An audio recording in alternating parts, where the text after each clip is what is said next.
Dans la peau de Claude Perrault-Douara, briller l'éclat d'une histoire singulière du maire héroïque, aiguille de l'univers, forçant le respect et l'admirable luminaire.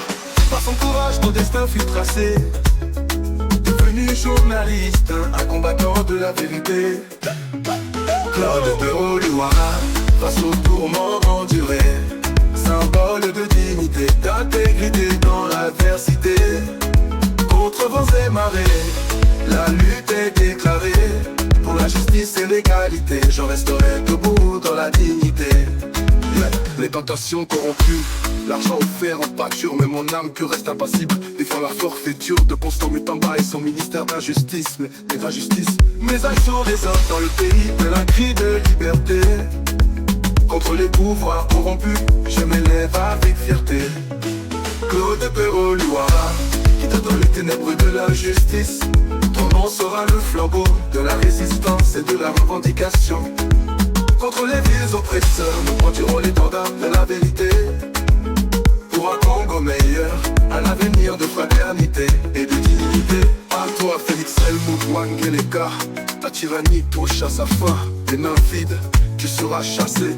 Ton règne de corruption pris pour état. Le peuple congolais ne mérite pas un leader incompétent et tribal. Et tribal, nous nous laissons unis pour bâtir un avenir rayonnant. À toi, vrai patriote, symbole de résilience et de foi. Ta voix est de dignité, d'intégrité dans la liberté et de la joie. Dans le cœur de chaque Congolais, ta saga restera gravée.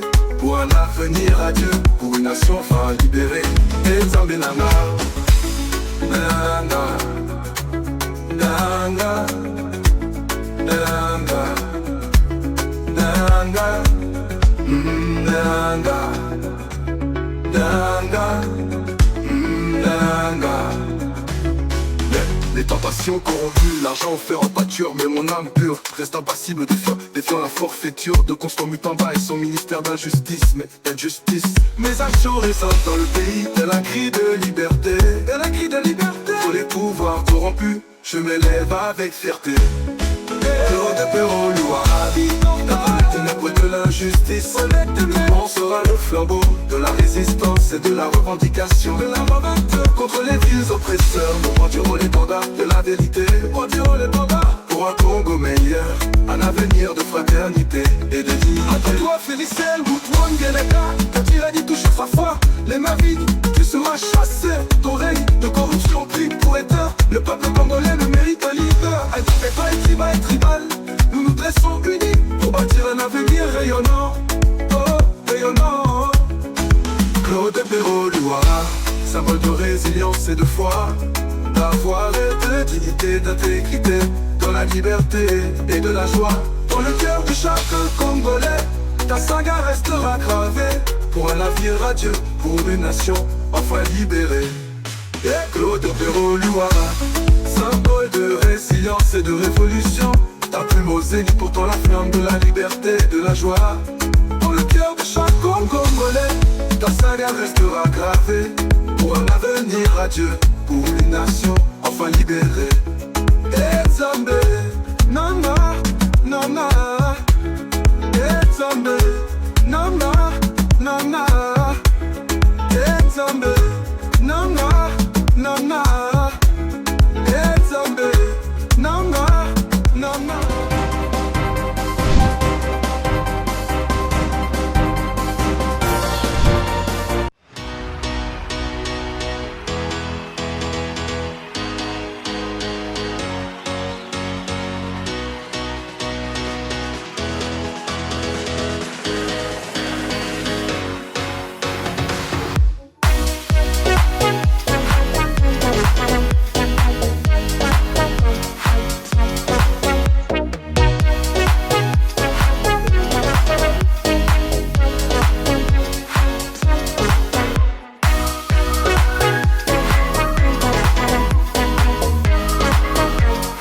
Je vous recommande la boutique La Londoloise, c'est Judith Londolé. Si vous voulez être classe, chic, être habillé, être admiré. Parole de mon Pao Mokonzi.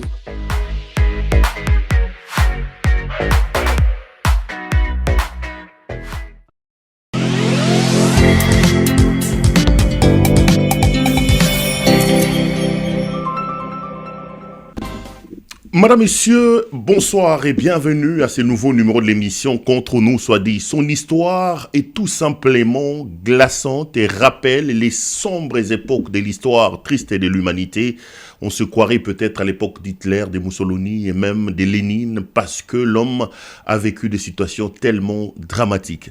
Il a été frappé dans son corps, il a été frappé dans son âme, il a été frappé dans sa famille. Il a été victime de plusieurs actes, des violations graves et flagrantes de droits de l'homme.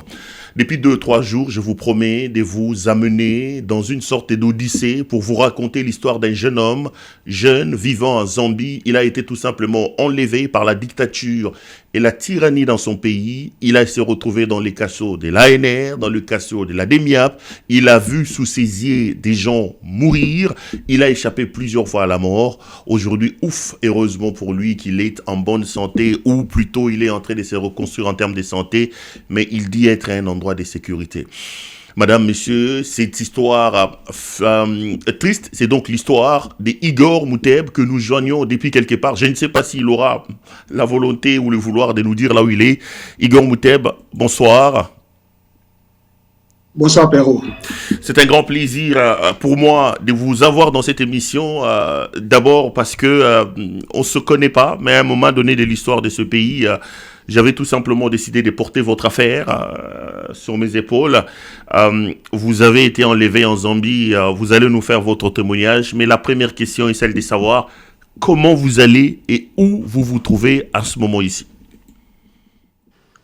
Avant de répondre à votre question, permettez-moi d'abord de dire merci à Dieu qui a permis que ce grand jour, ce jour où la vérité doit éclater, et que ce jour puisse avoir lieu. Au fait, j'ai dit d'abord merci au Seigneur qui a permis que je sois en vie, afin que je me retrouve sur le plateau de CPL TV en tant qu'invité spécial ce soir. Grand merci également à vous, Perrault, pour ce combat ou cette bataille acharnée que vous avez menée contre l'injustice dont j'étais victime de la part de M. Chilombo, ainsi que son régime sanguinaire. En tout cas, pour cela, je vous dis sincèrement merci. Présentement, je suis en clandestinité et je ne préfère pas d'abord l'annoncer pour raison de plus de sécurité encore.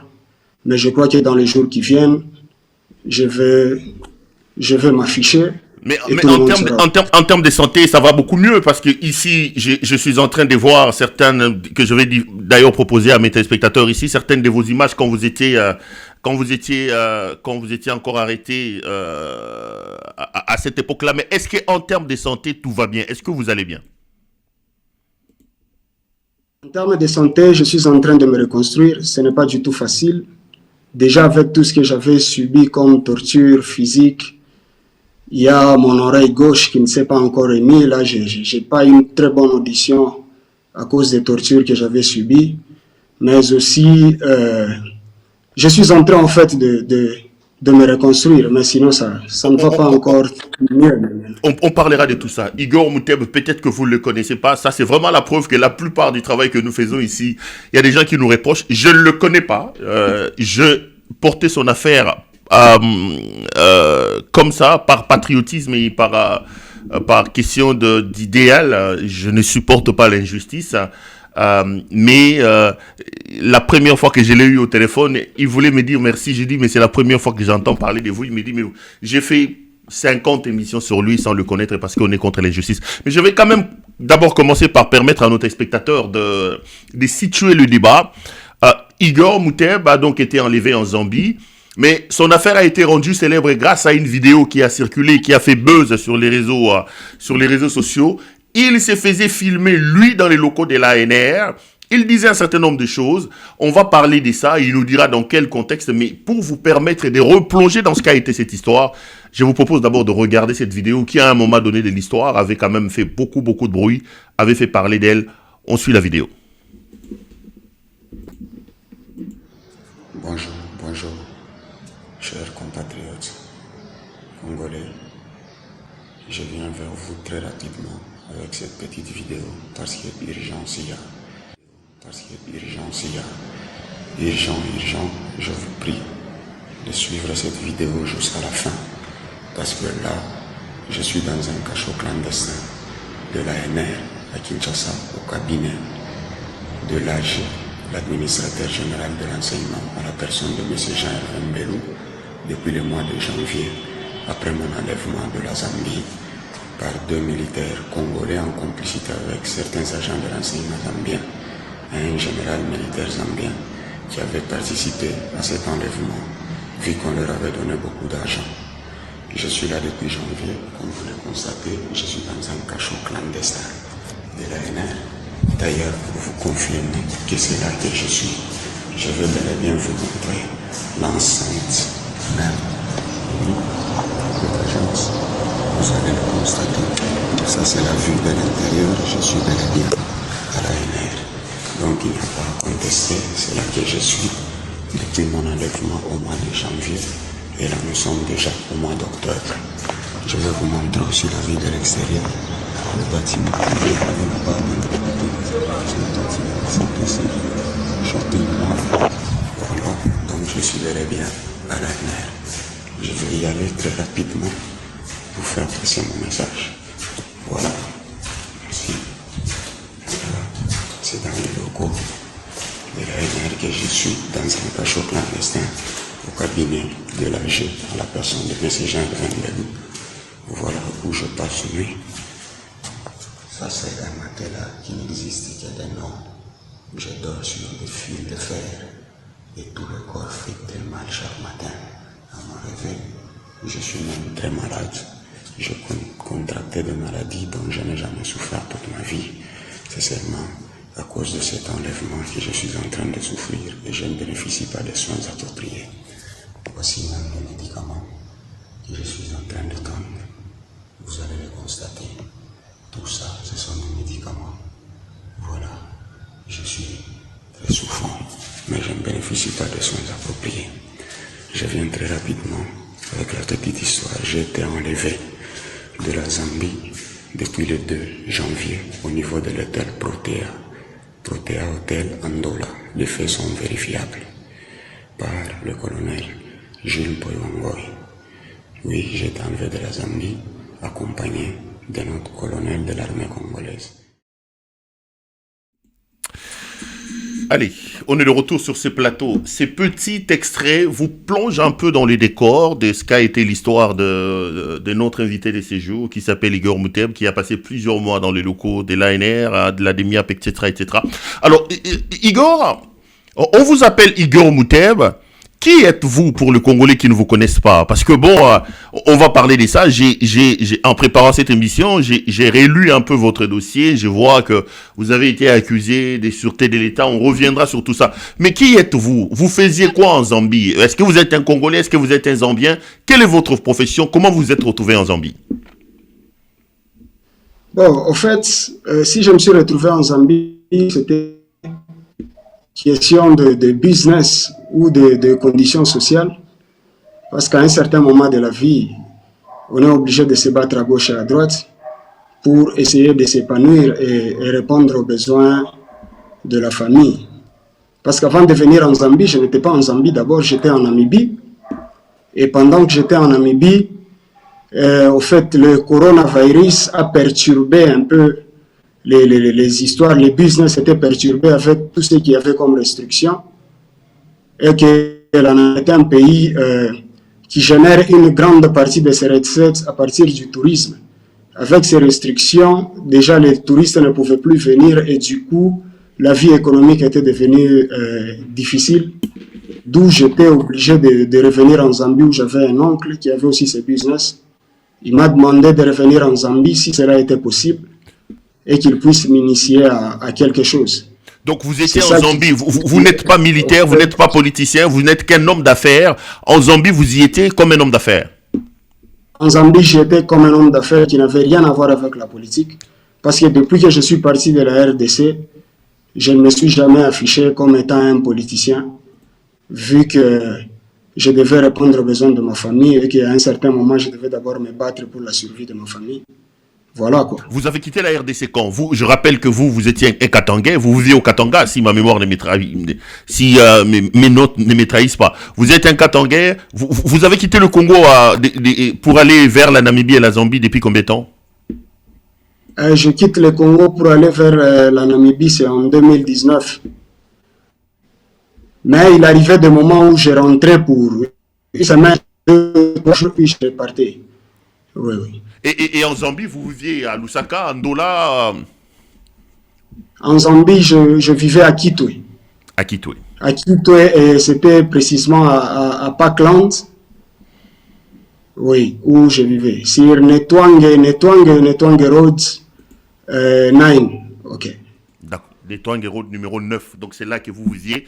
Les choses doivent être claires. Vous n'êtes pas militaire, vous n'êtes pas politicien, vous n'êtes pas d'association des... Non, vous n'avez jamais été dans ces activités-là. Vous êtes un simple jeune qui faisait ses affaires.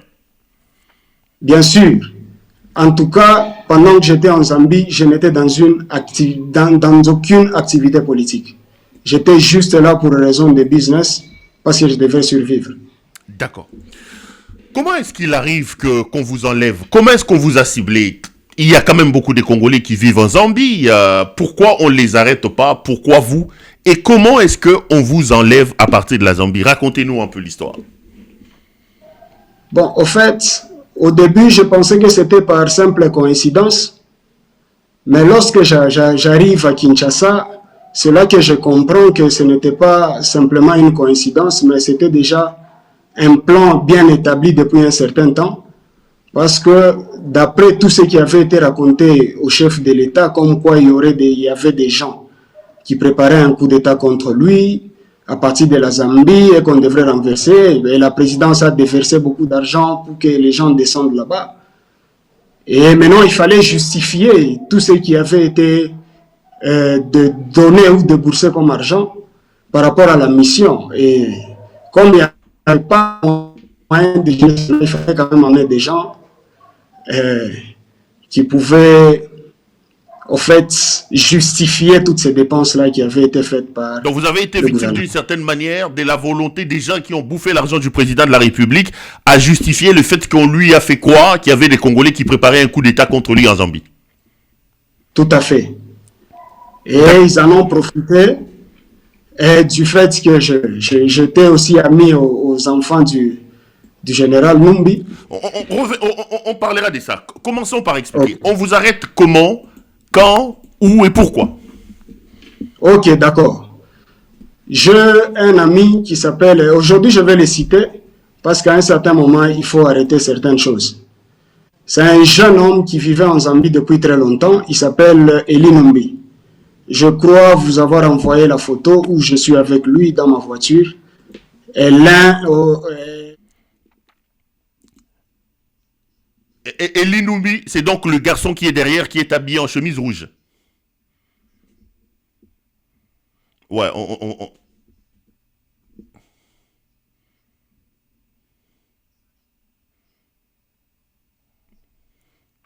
Donc, vous étiez ami à Eli Numbi qui est derrière dans la photo. Ok.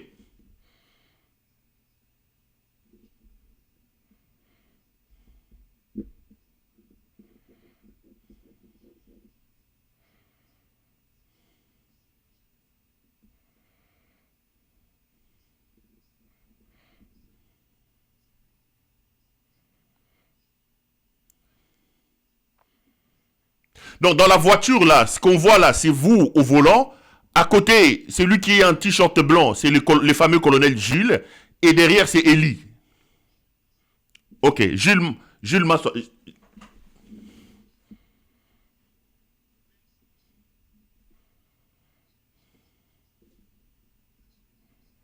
Mon vieux, il est ici, si tu peux aussi l'aider pour qu'il ait des papiers de résident ici. Alors moi, je lui dis, bon, au fait, ce que moi je peux faire, je connais des agences, des gens, au fait, sérieux, parce qu'en Zambie, la DGM de là travaille avec quelques agences. Or, pour avoir les documents de résident en Zambie, avoir aussi un travail là-bas.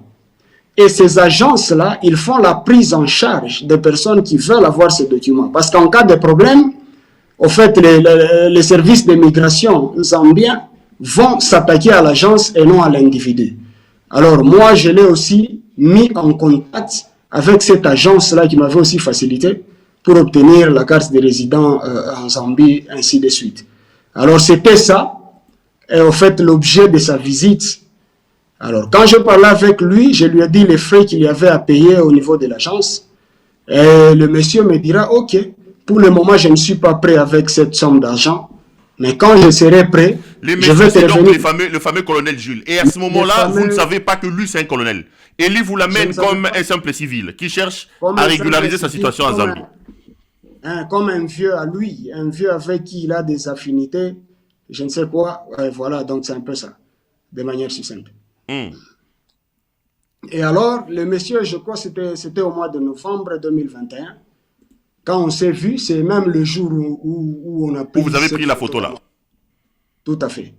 Après ça, moi je suis parti, je suis sorti de la Zambie parce que je devais faire un déplacement. Et je reviens en Zambie, c'était le 22 décembre. Donc je suis parti de la Zambie le 7 novembre et je suis rentré le 22 novembre. Le 22 novembre. Quand je retourne en Zambie, un certain le 28, le monsieur m'appelle.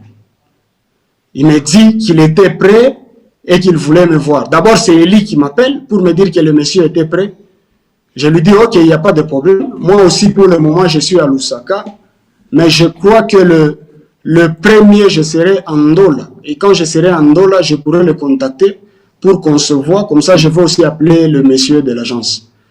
Et le premier, c'était un peu compliqué. Je ne suis plus venu à Ndola. J'étais à Ndola le 3. Et quand j'arrive à Ndola... C'est le 3 janvier 2022. 2022, OK. Quand j'arrive à Ndola, c'était le 3 2022. Et c'est là que je l'appelle, je lui dis, bon, je suis à Ndola, mais je ne vais pas traîner parce que je dois partir. Il me dira, non, OK, il n'y a pas de problème, je suis prêt. Alors, on se voit, on se retrouve à l'hôtel Protea, au jardin, là, autour de la piscine. Là, c'est Jules Massoua qui vous dit.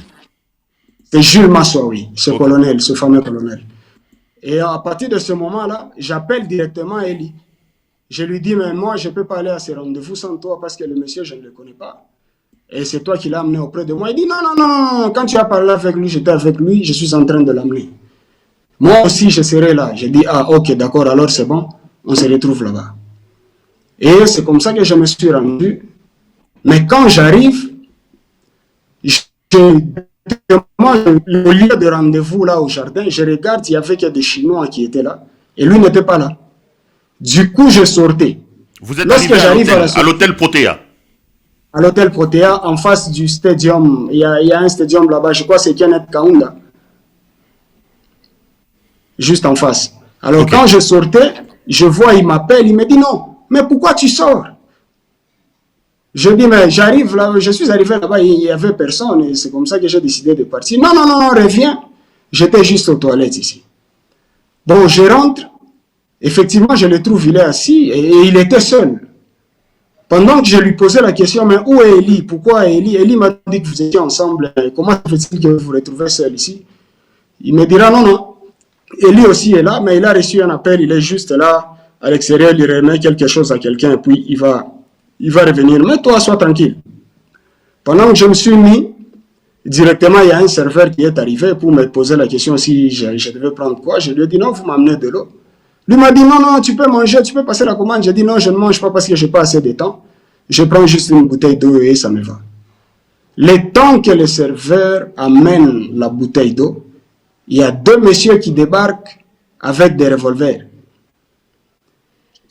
Un qui pointe sur lui et l'autre qui pointe sur moi, nous demandant de ne pas bouger. C'est des Zambiens ou des Congolais, les messieurs avec les revolvers? Ils parlaient en anglais, ils parlaient Zambien, ils parlaient congolais. Ils parlaient anglais. OK. Alors quand ils arrivent, ils pointent sur nous et moi j'avais mes téléphones posés sur la table. Directement, ils vont récupérer mes téléphones, ils ont mis en poche. Ne bougez pas. Votre ami a un revolver. Et du coup, l'autre commence à fouiller. L'ami qu'il a un revolver, c'est le fameux Jules Massoua. C'est le fameux colonel Jules Massoua qui est assis devant moi, juste en face de moi. Et directement, on commence à les fouiller. Effectivement, il avait un revolver sur lui. C'est comme ça qu'on va lui arracher cette arme et on va le menotter. En même temps, il fallait me menotter aussi parce que du fait que j'étais avec lui, c'est que j'étais complice. Et tout de suite, il y a eu même des renforts. À peu près, soudainement, 7 ou 6 personnes qui se sont ajoutées. Je ne connais pas leur identité. Et on nous a tous pris. Et là dehors, il y avait une Land Cruiser fumée. On nous a embarqués dans cette Land Cruiser. Et vous et Jules Massois menottés. Et moi et lui, tous menottés. Alors que c'était un scénario qui était monté, c'est moi qu'on voulait enlever au fait. Alors lorsqu'on part, on arrive dans une maison, on va nous séquestrer quelque part dans une maison. Quand on arrive là-bas, moi on m'enferme dans une autre pièce et lui, on me fait croire qu'on l'amène aussi dans une autre pièce puisqu'on ne pouvait pas nous laisser nous deux ensemble. Et je suis resté dans cette pièce-là, là c'était déjà vers 15 heures, jusqu'à 19 heures. Je vois quelqu'un ouvrir la porte et c'était le général John Tshibangou. Je me souviens toujours de le fameux John Tshibangou. Le général John Tshibangou. Il était ce jour-là habillé en chemise mauve, pantalon blanche, un petit sac qu'il avait porté sur lui. Il avait des menottes et un revolver en main. Alors, du coup, lorsqu'il est entré, il m'a juste donné un coup avec cette arme au niveau de mon épaule gauche. Il m'a donné un coup en disant, toi, j'étais en train de te chercher, je viens de t'avoir. Alors quand il m'a donné ce coup, je suis tombé par terre. Il a pris son pied, il a mis son pied, il a posé son pied sur mon dos. Et puis maintenant il me parlait. Je te cherchais, aujourd'hui je t'ai eu. Tu verras ce que je vais te faire si tu ne me dis pas où se trouve le général John Numbi. Là, c'est Andola. Donc John Tshibangou vient vous enlever Andola. Andola. Là, donc là, vous êtes en Zambie dans une maison séquestrée. C'est John Tshibangou qui débarque sur place. Bien sûr. Parce qu'après, il s'avérerait que Jules Massois était plutôt un bras droit de John Tshibangou. C'était un colonel.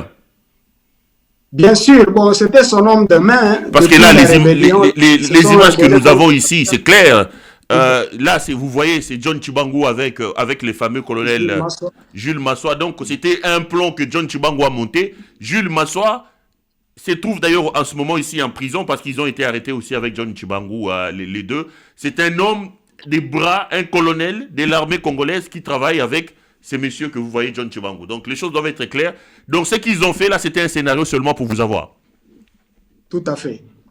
C'était un scénario. Et quand lui arrive, quand Tshibangou commence à me torturer là, pour que je lui dise où se trouvait le général John Numbi, mais j'étais en train de lui dire, je ne connais pas l'histoire dont tu es en train de parler là. D'abord, moi, à mon niveau ici, comment je peux savoir où le général Numbi? Donc ça, c'est pas possible. Non, et pourtant, on te voyait ici avec ses enfants. Du fait que tu collabores avec ses enfants, donc du coup, tu dois aussi savoir où il se trouve. C'est comme ça que je lui ai dit non, moi je ne connais pas où il se trouve. Il dit mais non, nous avons déjà arrêté 8 personnes. Ils t'ont tous cité, ils disent que au fait c'est toi la plaque tournante de John Numbi, Kabila, c'est toi la plaque tournante entre le Zimbabwe, la Zambie, la Namibie ainsi que l'Angola. C'est toi qui fais leur mouvement et ainsi de suite. Et en ce moment-là, je lui ai dit clairement, j'ai dit d'ailleurs je suis ravi du fait que vous ayez déjà 8 personnes avec vous. Il serait mieux de m'affronter avec ces personnes, qu'ils me disent où ils m'ont vu, avec le président Kabila ou avec le général John Numbi. Elle a dit, ok, attends, tu vas voir. Et c'est comme ça que ce jour-là, j'ai été tabassé comme pas possible. Parce que dans cette maison, qui vous torture à ce moment-là? C'est Tshibangou lui-même ou ce sont ses hommes de main? C'est Tshibangou lui-même. Il vous tabasse avec des coups, il amène un fouet, la torture là. Il te tabasse, il te donne des coups de pied, tu es à terre. Et face à une arme, tu ne fais rien. Il me donne des coups de pied, il me donne des coups avec son arme. Il fait tout ce qui lui semblait bon. Et à un certain moment, il m'a même dit, toi tu penses que c'est une blague, je peux m'emmener dans un pays étranger avec un revolver? Non, je suis en mission officielle, même la Zambie sait que je suis ici. Ça c'est lui-même qui me l'a dit. Alors, l'histoire dont vous êtes en train de raconter là, en tout cas je n'y suis pour rien et je ne connais pas quelque chose. Et c'est comme ça que j'ai vu même un Zambien l'interpeller. Il était en train de lui faire voir que ce qu'il était en train de faire là, ça risquait de créer aussi d'autres problèmes si jamais je mourais. Et c'est comme ça que j'ai eu la vie sauve d'abord pour ce jour. Ils m'ont laissé me noter. Et ils sont partis. J'ai fait 3 jours, 4 jours, 3 jours dans cette maison où j'étais torturé. Chaque fois que Tchibangu venait, tu ne veux pas me dire où se trouve le général John. Il commence à me tabasser. On vous enlève en Ndola, on vous séquestre en Ndola, en Zambie, et dans une maison que vous ne connaissez pas, et chaque jour Tchibangu venait vous torturez sur place. Tout à fait. Pour que je lui dise où se trouvait le général. Généralement, c'est les soirs, c'est les matins qu'il venait, Tchibangu. Il venait souvent le matin vers 10h et le soir, très souvent, à partir de 19h pour repartir 2h ou 2h30 après. Et il le faisait tous les jours. Donc tous les jours à 10h, il vient, il vous torture. Il part, à 19h, il revient, il vous retorture, il répare. Il répare. Et puis j'étais toujours menotté. J'ai passé une nuit avec les menottes. Parce que je dormais par terre, toujours menotté selon l'ordre que lui avait donné. Ok. Donc les Zambiens, et ils avaient peur. Alors, on pouvait m'ouvrir les menottes seulement lorsque je devais manger. Mais je ne pouvais même pas manger dans cet état-là parce que je n'avais pas... Il n'y avait pas vraiment moyen parce que je ne comprenais pas en fait tout ce qui s'est passé. Et du coup, c'était devenu compliqué. Et c'est comme ça que quand les 3 jours sont passés, le 4e jour, ils sont venus me chercher. J'étais menotté, on m'a pris. Ce jour-là, on n'avait pas bandé les yeux. Quand je descends les escaliers, parce que c'était une maison en étage, lorsque je descends, on descend avec moi.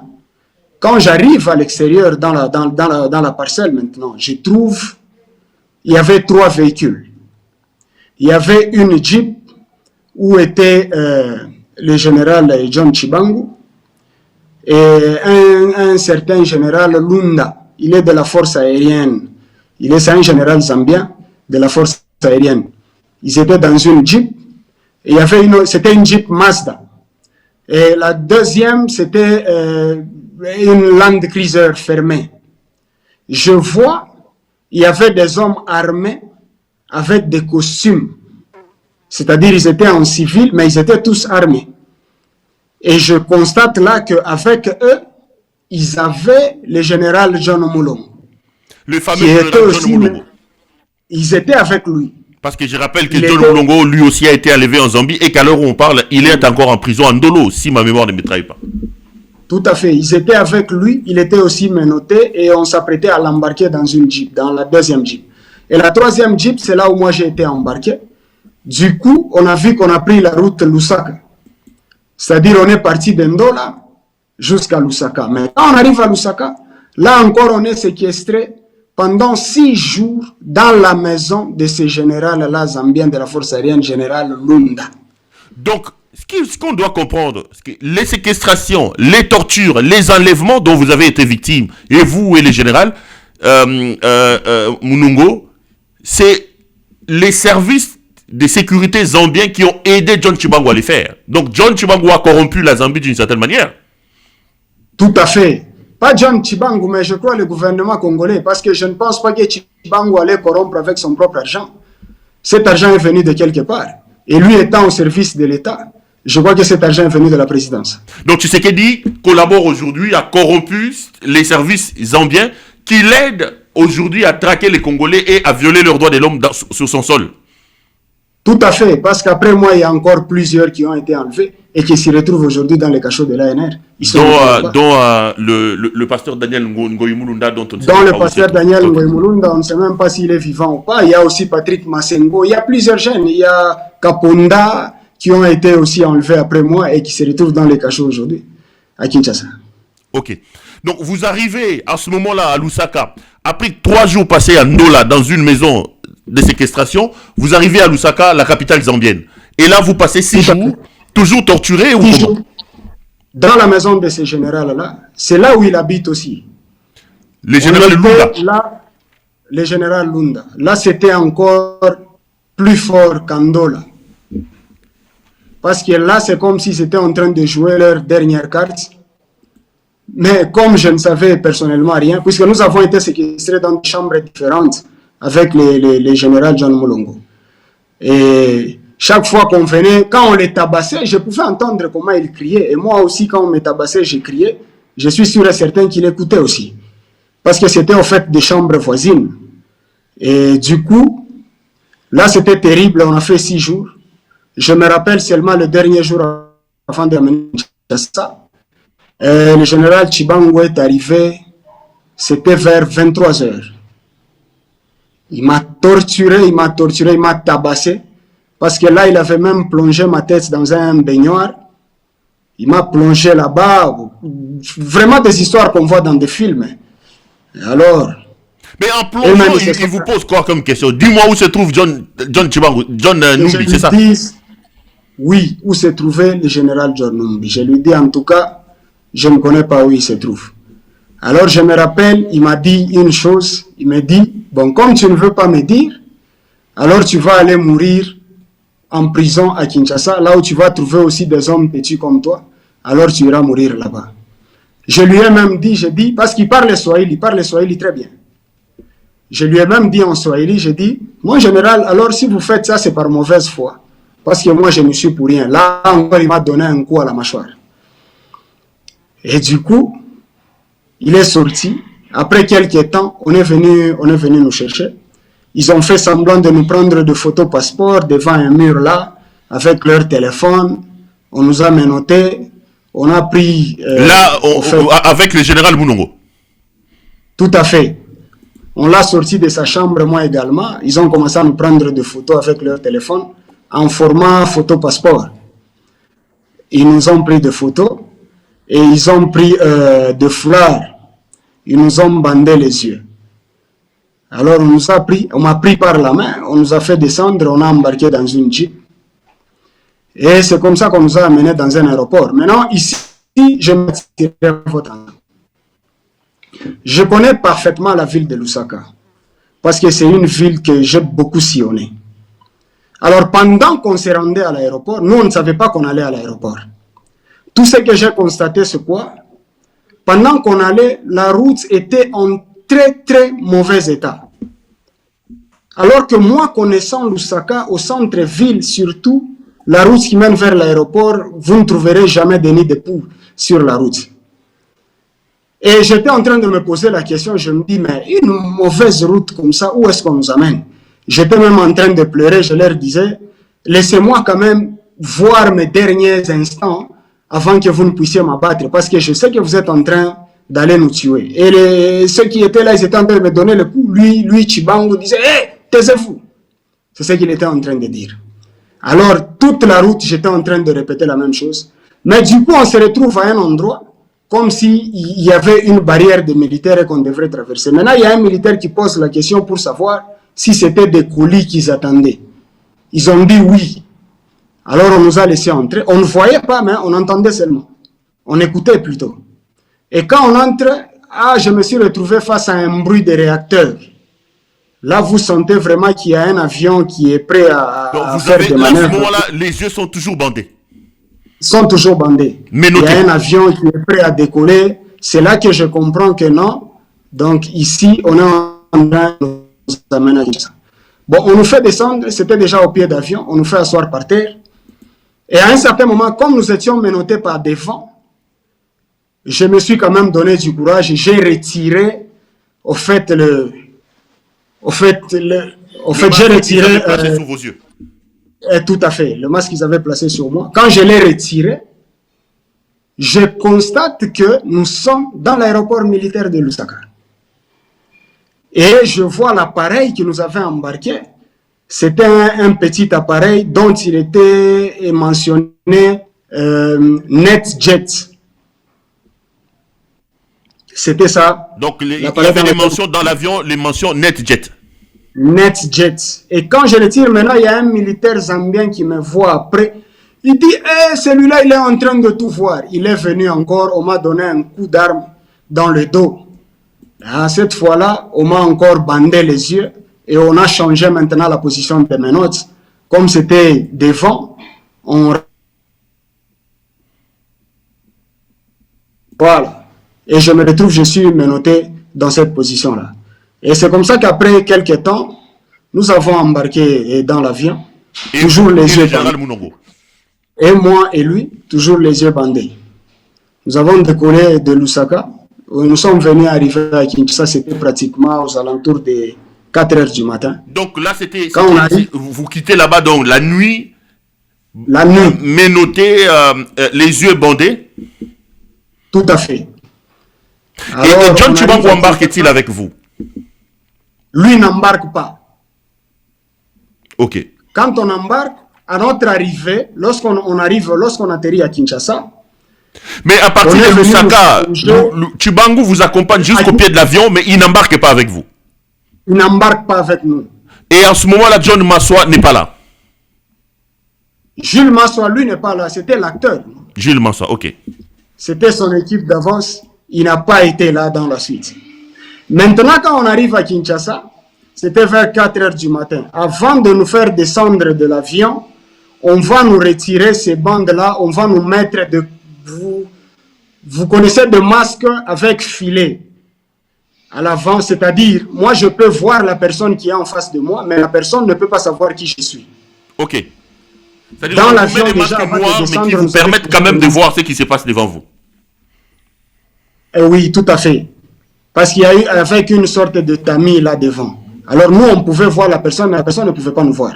Alors on a changé de masque, on nous a fait descendre. C'est là qu'on se rend compte que dans l'avion, il y a même des militaires qui étaient venus de Kinshasa. C'est eux, au fait, qui nous ont escortés.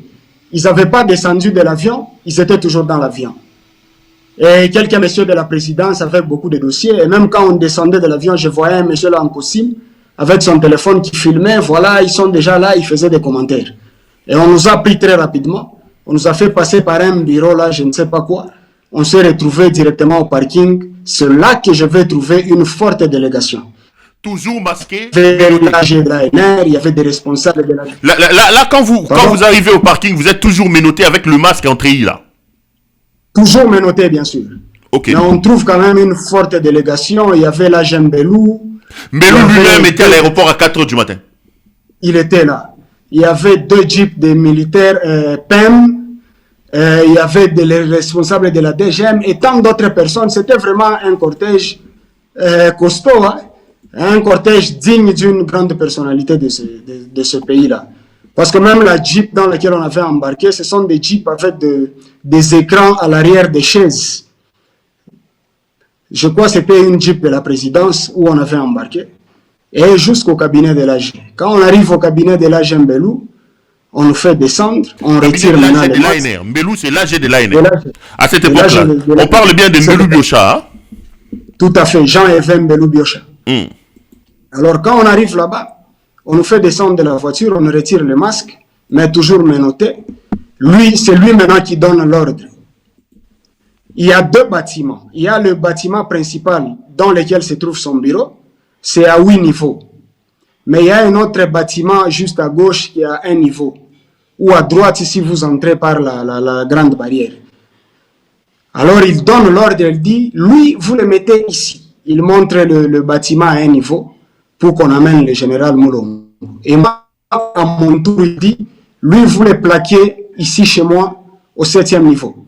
Pour qu'il mange ou pour qu'il boive, il faut me voir. Et l'autre dit à vos ordres, c'est comme ça qu'on va m'amener dans ce cachot-là. D'abord, dans les escaliers, c'était tout noir. Je ne pouvais pas voir. On me disait seulement de compter les pas. Même pour prendre les escaliers, on me disait, il faut que tu comptes 9 pas. Si tu ne fais pas 9 pas, tu vas tomber et tout ça. Donc, on évoluait comme ça. Et pour moi, c'était vraiment la mort. C'est comme ça que je me suis retrouvé là-bas. Vous vous retrouvez quoi? Vous entrez dans un cachot. Seul, quelle est la configuration la configuration du cachot? Vous trouvez un lit là-bas, vous trouvez quoi à l'intérieur? En fait, je ne trouve rien plutôt, à part ce matelas que vous avez vu dans l'image. Un matelas qui n'existait que de nom, parce que c'est pratiquement sur les fils de fer que j'étais en train de passer nuit et tout le matin j'avais très mal, c'était vraiment une torture comme pas possible. À un certain moment, je ne supportais pas de passer nuit sur ce matelas là, mais je pouvais passer nuit par terre. Et du coup, le calvaire a commencé là-bas. Vous arrivez à l'ANR. Donc là, on raconte la première étape de comment vous êtes arrivé en Zambie pour faire les affaires. Vous avez été enlevé par le général John Tshibangou avec son homme, le fameux colonel Jules Massoua. Torturé en Zambie à peu près 10 jours, on vous embarque et vous arrivez à l'ANR. Quand vous arrivez à l'ANR, qu'est-ce qui se passe après avoir été mis dans ces cachots-là? Lorsqu'on arrive à l'ANR, ce qui se passe, c'est que on n'a pas été auditionné le même jour ou le jour suivant. Il s'est passé à peu près 6 jours. C'est en ce moment-là que j'ai vu un bon matin, là, on est venu me chercher. C'était pratiquement aux alentours de 11 heures. Est-ce que pendant ces 6 jours-là, on vous torturait? Chibangu venait. Chibangu continue à venir même à l'ANR? Oui, il venait même à l'ANR, mais j'ai des choses à vous raconter, mais c'était plus grave que ce que vous avez entendu. Allons-y, allons-y. Nous, on est disponible, on vous écoute. Alors, Chibangu venait. Le 7e niveau, au fait, je comprends pourquoi on m'avait amené au 7e niveau. Le 7e niveau, c'est comme une sorte de suite. Mais une suite abandonnée. Où il y avait même des baignoires qui ne fonctionnaient pas, bien sûr. Il y avait des toilettes, tout ça, il y avait des lavabos. En fait, c'est vraiment une suite abandonnée où il n'y avait rien à part de rats, de cancrelats, des insectes, parce qu'il y avait de la saleté un peu partout. Alors, pourquoi le 7e niveau? Ça, c'est quelque chose que j'ai compris après. Parce que là, on te torture et personne ne peut entendre. D'abord, c'est la première des choses. Et Chibangu profitait de ces baignoires-là. On lui remplissait de l'eau dans ces baignoires et il venait toujours pour me torturer. On était pendant jours en train d'être torturé matin et soir. Et aujourd'hui, je ne me suis même pas encore remis comme il le faut. Pendant qu'il faisait ça, c'est-à-dire on me préparait psychologiquement à céder à ce qui devrait venir après. C'est comme ça que je vais me retrouver 6 jours après, ils sont venus me chercher. On me fait descendre. Quand je descends, je trouve dans la salle d'interrogatoire, il y avait une commission à établir, une commission composée. On m'a dit, voilà, ici, il y a les membres du Conseil national de sécurité, CNS. Il y avait aussi, je ne sais pas, les gens de la maison militaire, des MIAP, ANR, bon, tous les services étaient là. DGM. En même temps, il y avait aussi Jules Massoua, le fameux colonel. Ah, vous l'avez trouvé dans la commission, là? Je le trouve maintenant dans la salle. Dans sa vraie peau. Des Jules Massoua. Dans sa vraie peau. Et il était même en tenue ce jour-là, avec un béret de couleur rouge. Chibangu aussi était là. Mais curieusement, quand j'arrive, Chibangu et Jules demandent aux autres membres de la commission de vider la salle. Comme quoi, ils avaient quelque chose à parler avec moi puisqu'ils ont vu que le moral était trop bas. Et tous les autres membres ont vidé la salle. Quand on vide la salle, je reste avec Chibangu et le colonel Gilles. Là, nous sommes à l'ANR chez l'AG. Le colonel Gilles, c'est lui qui prend parole. Il dit, tu vois, ça c'est une mission de la présidence. Tu as vu comment on a chassé tout le monde? Moi, le président de ta commission. Et là, j'étais vraiment surpris de le voir là-bas. Et du coup, Chibangu me dit, il parlait en Swahili. Il dit, petit, tu dois grandir. Cesse maintenant d'être petit. Ici, il y a une mission. Il y a 2 personnes qui doivent tomber au niveau de la présidence.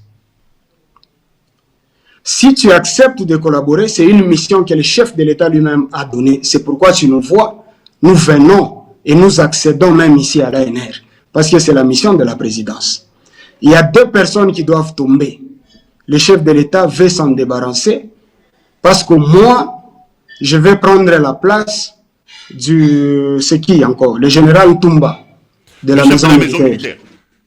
Tout à fait. Ça, c'est John Chibangu qui vous dit que moi, je dois prendre la place de Ntoumba. Tout à fait. Toumba, Boamunda Frank Toumba. Oui. Bon, lui parlait du général Toumba. Alors, il y a lui et celui du CNS en la personne de François Béat qui doivent tomber. Et donc, toi, avec le général, vous avez un rôle à jouer. Nous allons faire une mise en bouche et vous allez témoigner contre eux. Voici ce que vous allez dire. Vous allez dire que pendant votre séjour en Zambie, vous étiez avec le général Numbi.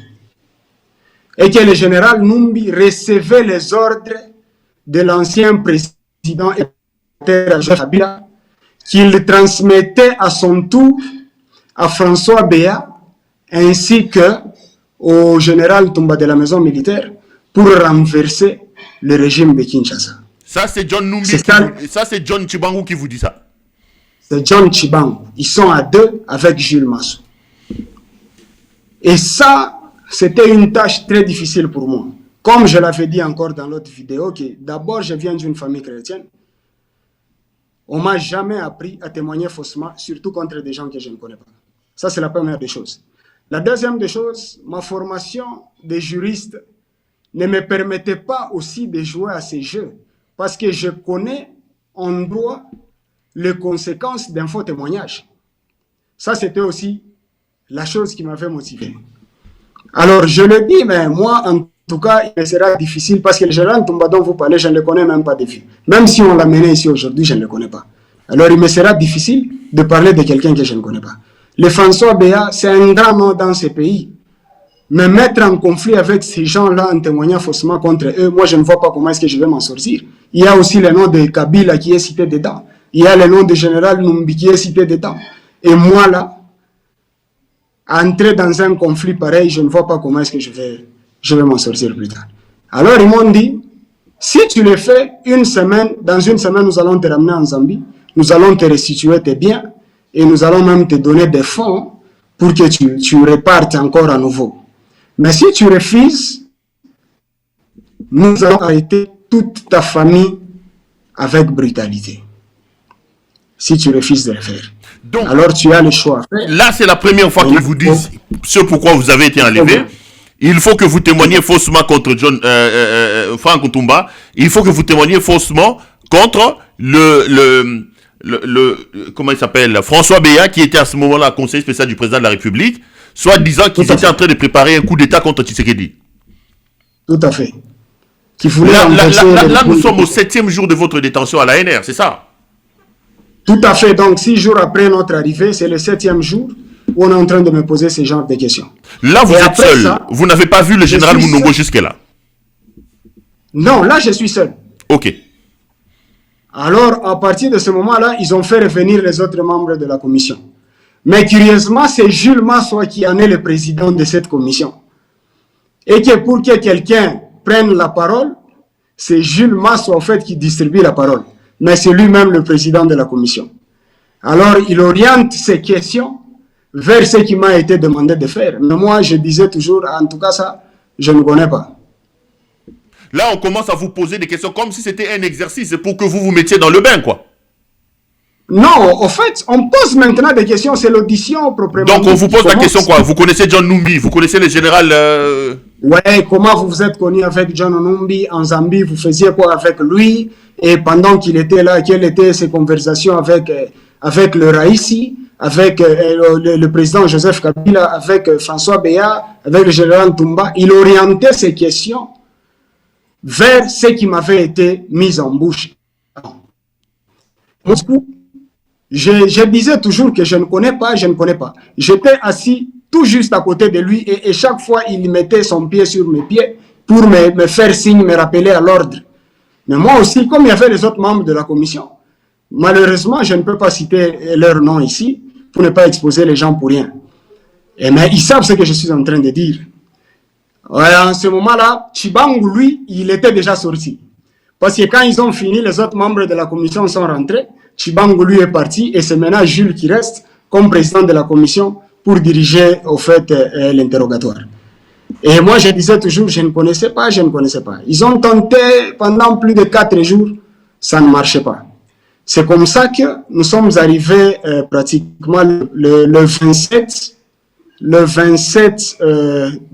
janvier 2022, c'était pratiquement vers 19h, on vient me faire descendre dans la salle d'interrogatoire. Là, on me montre juste la photo de mon frère qui est arrêté à Lubumbashi. Il est menotté dans le bureau de l'auditeur supérieur de l'époque à Lubumbashi. Il s'appelle petit frère. Mon petit frère propre, c'est lui qui vient après moi, Dani Mouteb. Et l'auditeur supérieur de l'époque s'appelait Lita Gore,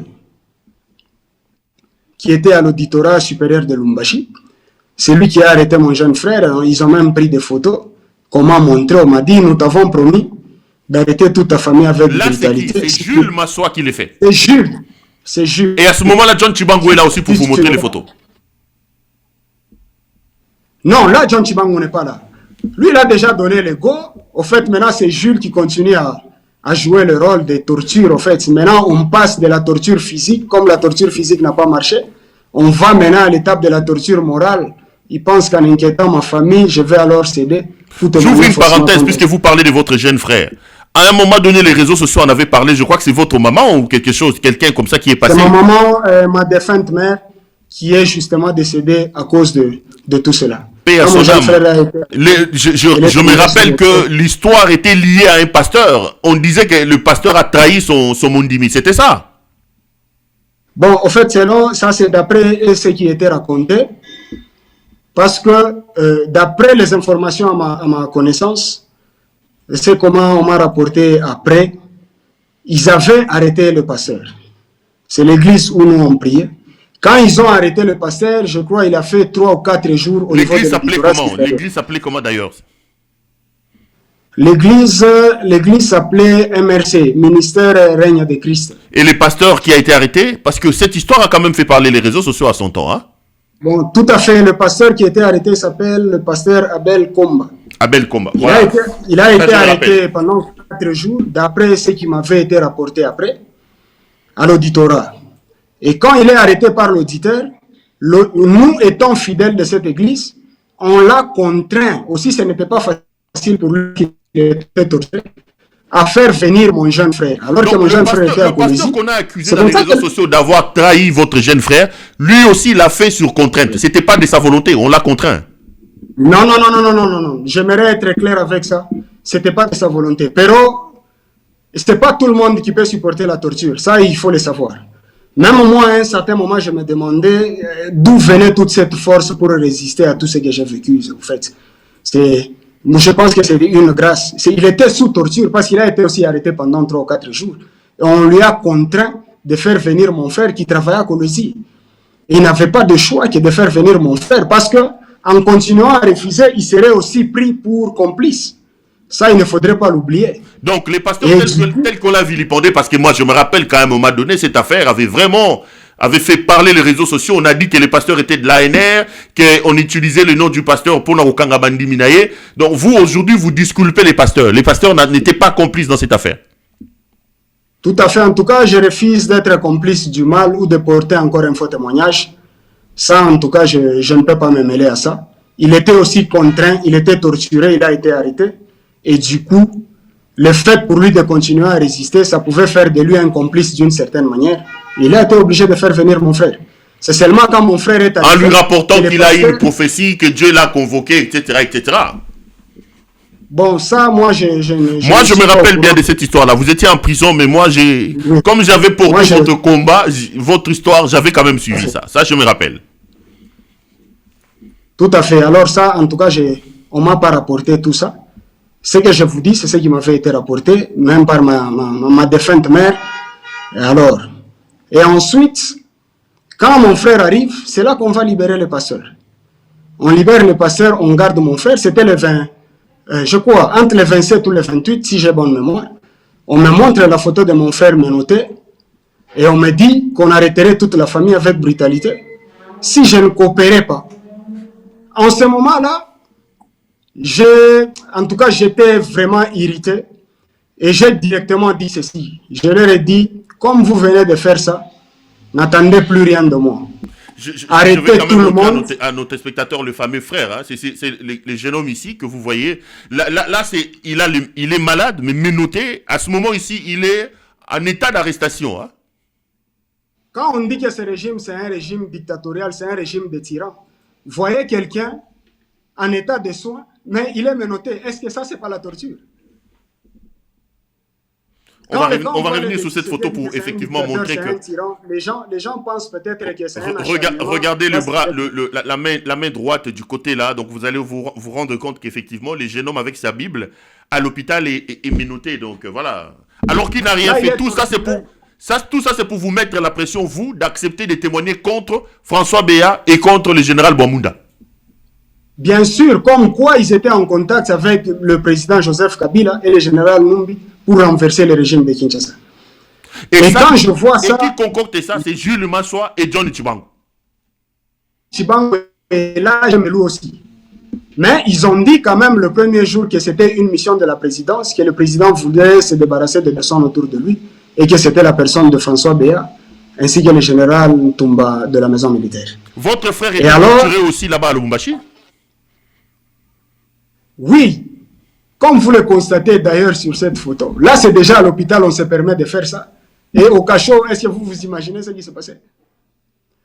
Et en ce moment-là, la famille a eu quand même un réveil. Ils sont allés aux Nations Unies pour voir les droits de l'homme.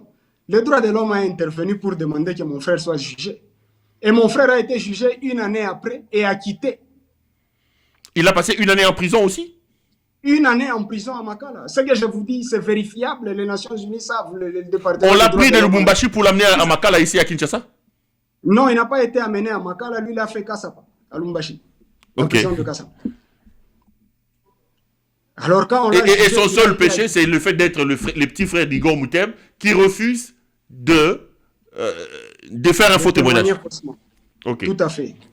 Et du coup, ça a mis ma défunte mère sur le coup. Et elle n'a pas pu supporter avec le temps, elle a succombé. Parce que c'était très dur pour nous. Ça, il faut quand même qu'on le dise. Je tiens d'ailleurs à saisir cette occasion pour vous présenter vos condoléances, que vous avez perdu votre maman à cette époque-là à cause de cette affaire. Déjà que vous-même vous étiez enlevé, elle ne savait pas où vous étiez. Son deuxième enfant a été torturé à la Kassapa. Et les informations à cette époque-là indiquent que votre maman n'a pas résisté à ça avec son cœur de mère. Et donc, elle est décédée de cette situation-là. Ça, c'est un dossier que je suivais sans vous connaître personnellement. Ça, je peux confirmer que cette pauvre maman est vraiment partie parce qu'il n'a pas supporté la souffrance et la perte de ses 2 enfants. Elle est décédée, on va les dire clairement, à cause de John Chibangu et de Mbelu Biocha. Voilà. On lui rend hommage, paix à son âme. Et c'est comme ça que mon frère a été amené en prison par l'auditeur lui-même. Il l'a pris dans sa jeep, il est allé le déposer à la prison. Et il l'a mis sous consigne là-bas. Il sait ce que lui-même lui avait donné comme consigne pour que mon frère soit torturé. Et ensuite, quand j'ai vu ça, à Kinshasa, moi j'ai dit, ok, comme vous venez de faire ça, alors arrêtez tout le monde. Moi, je ne vais pas faire ce que vous m'avez demandé de faire. Je vais aussi mourir ici. Et c'est sur ce point-là que nous nous sommes séparés. C'était le 27 ou le 28. Du coup, le 5 février 2022, François Béat a été arrêté. Donc, François Béat a été arrêté. Bien avant l'arrestation de François Béat, on préparait déjà ce coup, on trouvait déjà des gens pour témoigner contre François Béat, dont vous-même. Tout à fait. Parce que pour eux, que le coup partirait de la Zambie. Et notre témoignage devrait être crédible, puisque nous avons été enlevés de la Zambie. Alors c'est ce qui était préparé contre eux. Et c'est comme ça que vous avez vu, 1 semaine après seulement, François Béat également a été arrêté et toute sa suite. Ok. Mais vous vivez comment maintenant à l'ANR parce que vous refusez, c'est torture après torture, torture après torture. On ne vous entend plus, on ne vous auditionne plus. Vous êtes resté là-bas comme ça? Je suis resté au cachot de janvier jusqu'au 3 octobre, seul. On ne m'a mené jamais pour d'autres interrogations. Ils m'ont juste abandonné là-bas.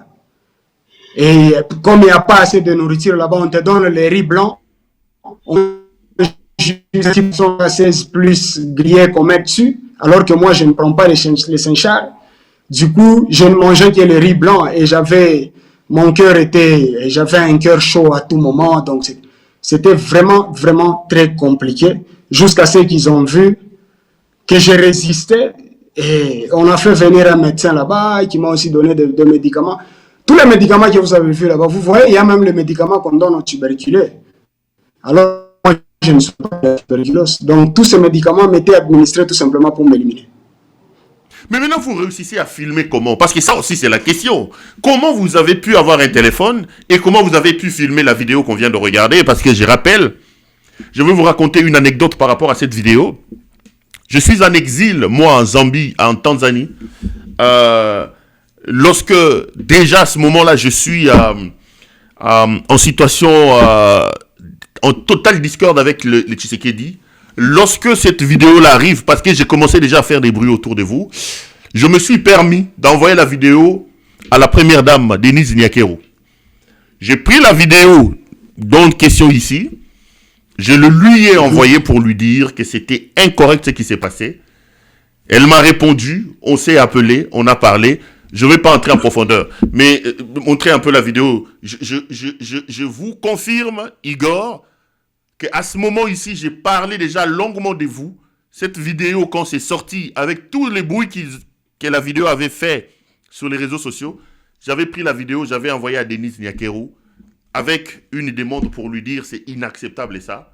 Bon, elle a été gentille, elle m'a appelé, elle m'a parlé, on a parlé de cette vidéo. Bon, je ne vais pas entrer en détail, mais je vous confirme que la vidéo a été envoyée alors que j'étais déjà en exil. On continue. Vous arrivez à voir les téléphones comment? Au fait, je vais peut-être vous choquer ou c'est quelque chose qui va vous faire rire. J'ai toujours dit, et ça c'est la réponse que même j'avais donnée pendant que j'étais à l'ANR. Vous savez, ce téléphone-là, j'ai toujours dit que c'est Dieu, c'est Jésus qui me l'avait donné. Pourquoi je dis ça? Je m'explique aujourd'hui. Parce que c'est la même réponse que j'avais donnée aussi là-bas. Il y avait un lavabo qui ne marchait pas, au fait. Je vous ai dit que c'était une sorte de suite qui était vraiment abandonné en étant de délabrement. Il y avait même un petit lavabo là, au niveau de la douche, parce que je ne sortais pas. Alors, chaque fois qu'on m'amenait la nourriture, je devais nettoyer mon assiette seul, parce que si je remets l'assiette sale, demain c'est qu'on me ramène la nourriture, dans cette même assiette-là, non lavée. Et du coup, j'étais moi-même obligé de nettoyer cette assiette, sans savon bien sûr, juste mettre un peu d'eau et essayer de rincer. Alors, quand je me rends là, j'avais souvent utilisé l'eau là-bas. J'amenais juste l'eau dans une petite bouteille qu'on puisait pour moi au robinet là en bas. Alors, quand j'amène mon assiette, je commence à nettoyer. Je me rends compte que l'eau n'arrivait plus à passer par le trou d'évacuation du lavabo. L'eau ne coulait plus. Et du coup, j'étais obligé... Oui, c'était bouché. Du coup, j'étais obligé de descendre un peu pour voir ce qui ne marchait pas là derrière. Et justement, vous voyez le pied qui soutient le lavabo. Il y a de tout à l'arrière. Lorsque je place ma main là-bas pour essayer de toucher les tuyaux, c'est là que je me rends compte que je touche quelque chose. Oh, j'essaye, je sens, mais ça c'est un téléphone. Je commence à retirer ce téléphone, c'était quand même difficile de le sortir de ce trou là-bas, parce que celui qui l'avait placé délicatement. Alors j'ai fait aussi un effort pour retirer le téléphone. Lorsque je retire ce téléphone, j'ai commencé à trembler. Je me suis dit au fond de moi... Probablement un ancien prisonnier qui l'utilisait, qui est allé le cacher là-bas. Justement, c'est quelqu'un qui était passé par là précédemment l'avait utilisé, parce qu'on m'avait même raconté que Jekoko Mulumba était aussi dans la même cellule, tout ça, bien des trucs là. Donc certainement, un des prisonniers qui est passé précédemment l'avait utilisé et il a planqué là-bas. Alors quand je retire le téléphone, j'étais tout tremblant. Mais en même temps, je disais quand même dans mon cœur, merci Seigneur, mais c'est quelle que marque le téléphone... de téléphone? Pardon? C'est quelle marque de téléphone? Et c'était un téléphone, un Phoenix. Ok, un Phoenix, yeah. Un Phoenix. Alors, je prends ce téléphone-là, tremblant là, en même temps, je disais aussi merci Seigneur. Quand je l'allume, le téléphone s'allume, et il y avait quand même, je crois, 58% de charge, quelque chose. Et une SIM orange. J'essaye de vérifier le méga, je vois qu'il y avait pas le méga, les unités. Il y avait beaucoup d'unités dedans, et que j'avais pu convertir, au fait, en gigabytes, pour que je puisse utiliser Internet. Il y avait le téléphone et les écouteurs, mais il n'y avait pas de chargeur. Donc, je devrais très bien économiser la charge qu'il y avait dedans pour que je puisse faire tout ce que j'avais fait là et ensuite m'en débarrasser. Vous avez pu joindre votre famille avec ce téléphone-là? Vous avez pu finalement parler aux gens, leur dire que vous étiez encore vivant? Bon, quand j'ai d'abord pris ce téléphone-là, je l'ai gardé pendant 4 jours, je tremblais. Sans l'utiliser. Craignant que c'était un piège, etc.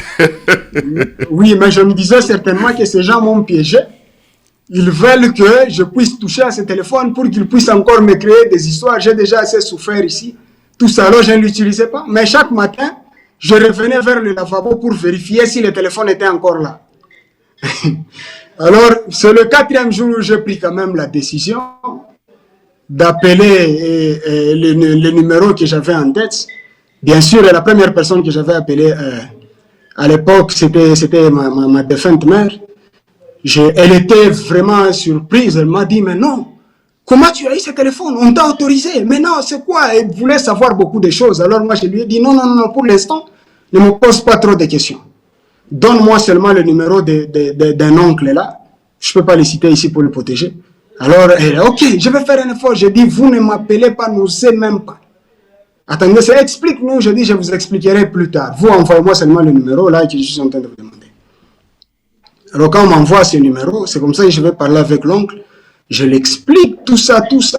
Il fait aussi me fortifier. Il me dit, mais non, ça c'est réellement le Seigneur qui t'a donné.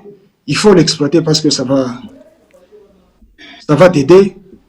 Et c'est comme ça que j'avais pris la résolution de dénoncer en faisant cette vidéo. C'était le 3 octobre 2022.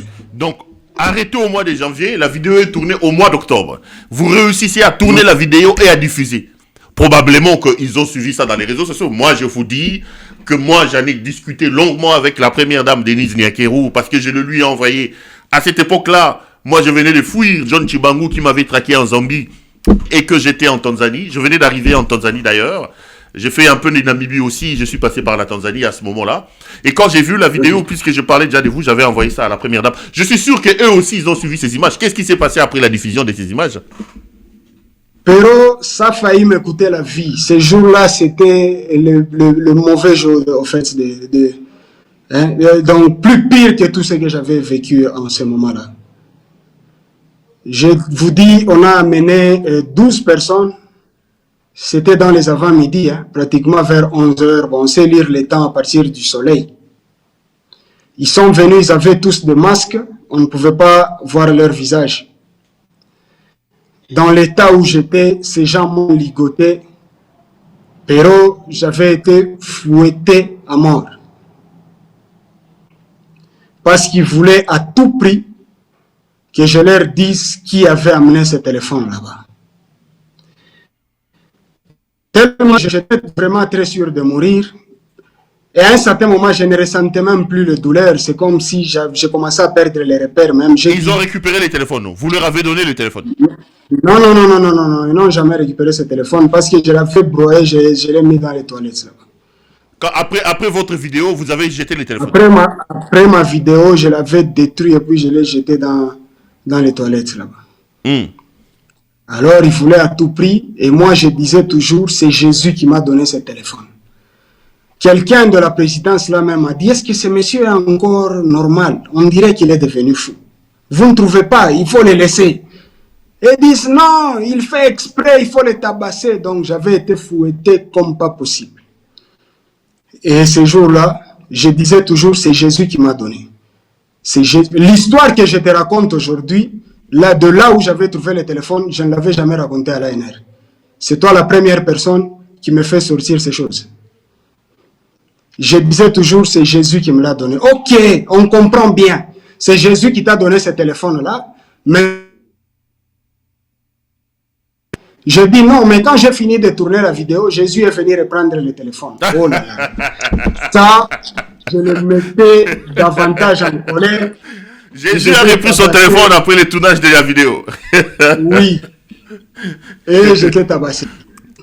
Et puis ils m'ont pris, pendant qu'on descendait les escaliers, quelqu'un a parlé au téléphone. Ils ont dû encore me ramener dans ma cellule. Je suis resté dans ma cellule, allongé sur le pavement. Ils sont partis. C'est à 23 heures qu'ils sont revenus. Ils étaient encore plus nombreux que le matin. C'était maintenant pour me prendre de force pour m'amener maintenant à 3 Zoulous. 3 Zoulous, c'est le cachot de l'ANR qui est juste en face de la primature. Tout à fait. C'est là qu'on amène tout le monde maintenant. Alors on m'a pris de là, de force, à 23 heures, on m'a amené à 3 Zoulous. Quand j'arrive à 3 Zoulous, j'ai des témoins qui sont en liberté aujourd'hui, qui forcément témoigneront un jour. Parce qu'il y a une plainte en gestation contre le pays. Ça, je vais vous l'expliquer peut-être plus tard. Quand j'arrive à 3 Zoulous, on va me déshabiller, on va me laisser tout nu. Pour ceux qui connaissent 3 Zoulous, il y a 6 cachots. avec des fenêtres et on m'amène devant ces cachots-là. On m'étale par terre et on commence à me fouetter devant tout le monde et j'étais nu. J'ai été tabassé jusqu'à ce que quelqu'un m'avait donné un coup là qui jusqu'à aujourd'hui j'ai du mal à me remettre au niveau de mon cou ici. Et j'ai été vraiment tabassé sous les yeux de tous les prisonniers qui étaient les détenus qui étaient dans les différents cachots. Ils étaient en train de suivre à travers la fenêtre. Et quand ils m'ont tabassé, ils étaient en train de se dire un exemple, ils oseraient encore faire ça, tout ça. Et puis on m'a amené dans la cellule. Pero, quand j'arrive à 3 Zoulous, j'ai fait 12 jours sans manger. On ne vous apportait pas à manger pendant 12 jours. 12 jours. Il y avait un détenu là, lui il avait quand même de la visite. C'est lui qui chaque fois maintenant il me donnait un peu de sucre avec un peu d'eau. Alors je faisais ça et je prenais pour avoir un peu de force. Et puis 12 jours après, eux-mêmes ils ont constaté que c'était devenu plus pire. Parce qu'on avait ordonné à tout le monde qui était là de ne rien me donner, que celui qui oserait, il allait rentrer dans la morgue. Parce qu'il y a une cellule à 3 Zoulous que l'on appelle morgue. Et à 3 Zoulous, vous étiez quand même avec les détenus ou vous étiez toujours isolé? J'étais avec d'autres détenus. Est-ce qu'il y a eu des détenus célèbres au niveau des 3 Zoulous? À ce moment-là où le général Mounongo, lui, vous l'avez toujours pas retrouvé, vous l'avez toujours pas vu, est-ce qu'à 3 Zoulous, il y a eu quelques noms célèbres? Ou c'est des détenus lambda comme vous? Bon, en fait, à 3 Zoulous, on amène des détenus lambda. Parce qu'il y a les détenus qui sont un peu spéciaux et on les amène au cabinet là-bas de l'AG. Si on vous trouve spécial, c'est là que vous êtes enfermé dans un cachot clandestin. On vous amène là-bas et là on vous torture, tout ça. C'est là qu'on amène. Ici, ce sont des gens de sans voix. Et c'est même la raison pour laquelle j'apprécie beaucoup le travail que vous faites parce que vous êtes vraiment la voix des sans voix. Et il y a des gens qui sont sous nos yeux là-bas parce qu'ils n'avaient personne qui pouvait parler à leur place. Et ce que vous faites comme travail, je crois que ça résonne tout le matin, toutes les nuits dans les oreilles des autorités. Par moments, ça leur retient à faire certaines choses. En tout cas, pour ça, je vous dis courage, continuez à lutter. Merci. Et 12 jours après, qu'est-ce qui se passe à 3 Zoulous? Et 12 jours, ils ont vu que ma situation s'est dégradée de plus en plus. Ils ont fait venir un médecin. Quand on fait venir un médecin, il leur fait voir la gravité de mon état, tout ça. Et c'est comme ça que j'ai commencé à avoir part à ce soi-disant repas où on te donne 10 grains d'haricots sur les riz, comme d'autres détenus. Et voilà, c'est comme ça qu'on a évolué. Les conditions étaient difficiles. Est-ce que vous avez assisté à des scènes de torture aussi avec les autres détenus, des scènes d'assassinat où des gens sont morts, des meurtres, etc.? Il y a un monsieur qui avait été arrêté à l'aéroport. Ils ont dit qu'il vendait la drogue. Le monsieur est décédé sous nos yeux. C'est un monsieur qui avait des locks, comme un rasta là. Il est décédé sous nos yeux. Il y a des gens qui ont été amenés à la morgue et on a juste vu comment on les évacuait de la morgue, soit disant qu'on les amenait à l'hôpital. Ces gens ne sont jamais revenus. Je vous dis qu'à 3 Zoulous, il y a une cellule qu'on appelle morgue. Donc vous avez assisté à des scènes de torture amenant jusqu'à la mort. Vous avez assisté à des décès là-bas dans les locaux de l'ANR. À 3 Zoulous, tout le monde. Moi-même, un jour, on m'a attaché à l'arbre du matin au soir, sous le soleil. À 3 Zoulous? À 3 Zoulous, oui. Il y a un petit c'était un Ougandais, il a été torturé jusqu'à ce que son bras se fracture. On est à 3 Zoulous. C'est sous les yeux de tous les détenus. Il y a des gens qui en sont entrés normal, mais qui sont partis de là fous. Quand ils sont devenus fous, c'est en ce moment-là qu'on les a libérés. Parce qu'ils n'arrivaient plus à supporter tout ce qu'ils étaient en train de vivre là-bas. Incroyable, hein? Incroyable, mais vrai. Incroyable. Incroyable que ça se passe sous le régime de Tshisekedi, fils de Tshisekedi, soi-disant. Mais on va quand même aller avec l'histoire. Et vous êtes au niveau du bureau de l'AG, janvier-octobre. octobre, après votre vidéo, on vous amène à Trois-Zoulous. À Trois-Zoulous, vous faites combien de temps là-bas? Je fais 6 mois là-bas. Donc vous avez fait 8 mois au bureau de Mbelou. 9 mois. 9 mois chez 9 Mbelou. mois et 6 mois à Trois-Zoulous. Sans visite à Trois-Zoulous. Et après, qu'est-ce qui s'est passé finalement? Après, on va me transférer à l'auditorat général. L'auditorat général, à son tour, qui me rabat au niveau de l'auditorat supérieur. L'auditorat supérieur. J'ai d'ailleurs une lettre de transmission ici, hein, où on vous transfère, Oui. je crois. Hein. Tout à fait. Là, c'est à la cour de cassation qu'on m'amène. Ah oui, ok. Alors, on m'amène à l'auditorat supérieur, on me rabat encore à l'auditorat de garnison. De l'auditorat de garnison, le général Kassongo Blaise, il ne trouve pas opportun que civil que j'étais, que je sois jugé au niveau de l'auditorat militaire. Il va décider au fait que je sois transféré dans une juridiction civile. Mais lui aussi, à son tour, il me renvoie à la cour de cassation. Quand j'arrive à la cour de cassation, et si mon dossier arrive 7 jours après, vous voyez sur ce document, c'est écrit relais. Relais à la juridiction militaire. Ça, ce n'est pas un acte contraire. Ça, c'est mis au silo par le greffier. Mais il n'y a jamais eu de lettre pour me ramener à l'auditorat supérieur, mais c'était tout simplement sur pression de Chibangu. Parce que pour lui, il pensait que comme le dossier était vite et que je dois aller dans une juridiction civile, je serai libéré.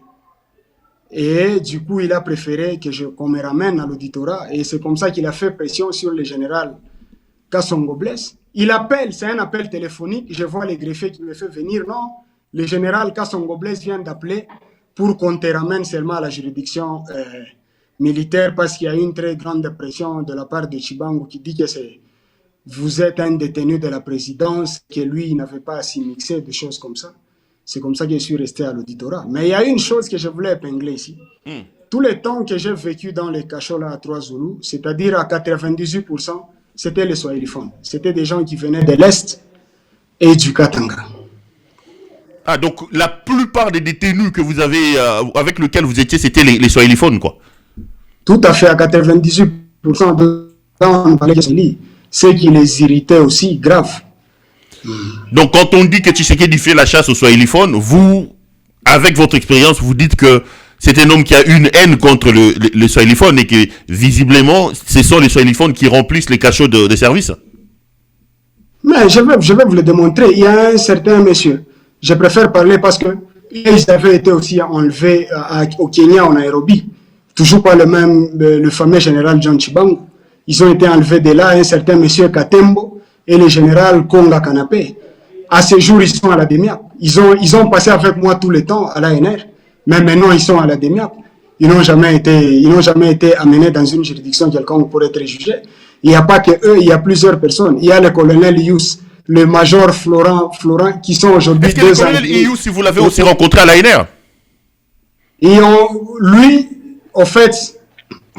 Parce que c'est un autre cas que j'ai porté, moi, le colonel Iyoussi, qui était chef de la garde rapprochée de Kabila. Maintenant, il est au camp Tchatchi. Il n'est pas seul, il est avec le major Florent Numbi.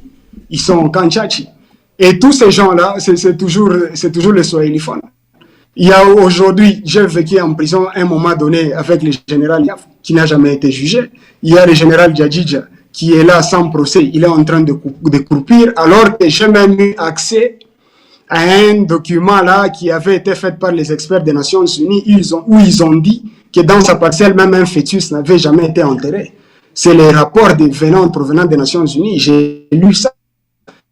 Il est en procès, on les détient, il ne comparait pas, on ne les juge pas.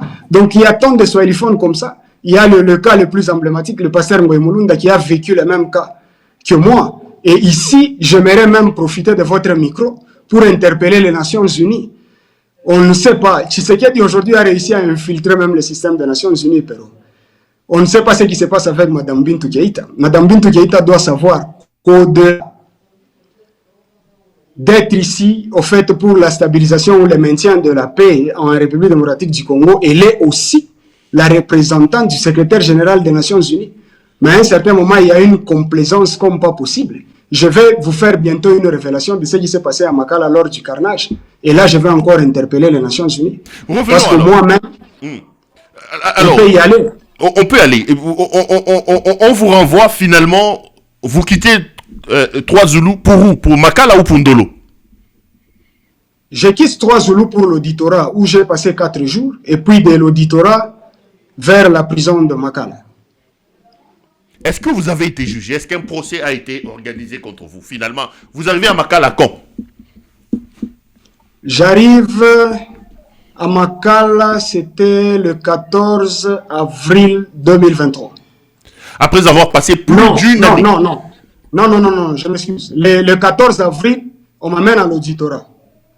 Disons, à Makala, j'arrive le 18 avril 2023. Après avoir passé 16 mois, 14 ou 16 mois dans les locaux de l'ANR, etc. Tout à fait. Ok. Et qu'est-ce qui se passe à Makala? À Makala, quand même, les conditions sont un peu plus... Makala, c'était un hôtel 4 étoiles quand on a été à 3 Zoulous et quand on a été chez Mbelou. Bon, pour moi, ça pouvait être ça, mais Makala, c'est un mouroir. Parce que ce que Makala, c'était un mouroir à l'époque où moi j'étais là. Parce que quand je suis arrivé là, je ne pouvais pas sortir à l'extérieur pour aller faire même un petit tour dans la cour. Parce que je n'arrivais pas à supporter ce que j'étais en train de voir. Des gens avec des plaies interminables, des gens en très mauvaise santé. À Makala, en fait, la mort de quelqu'un, c'était rien. Vous allez écouter là-bas,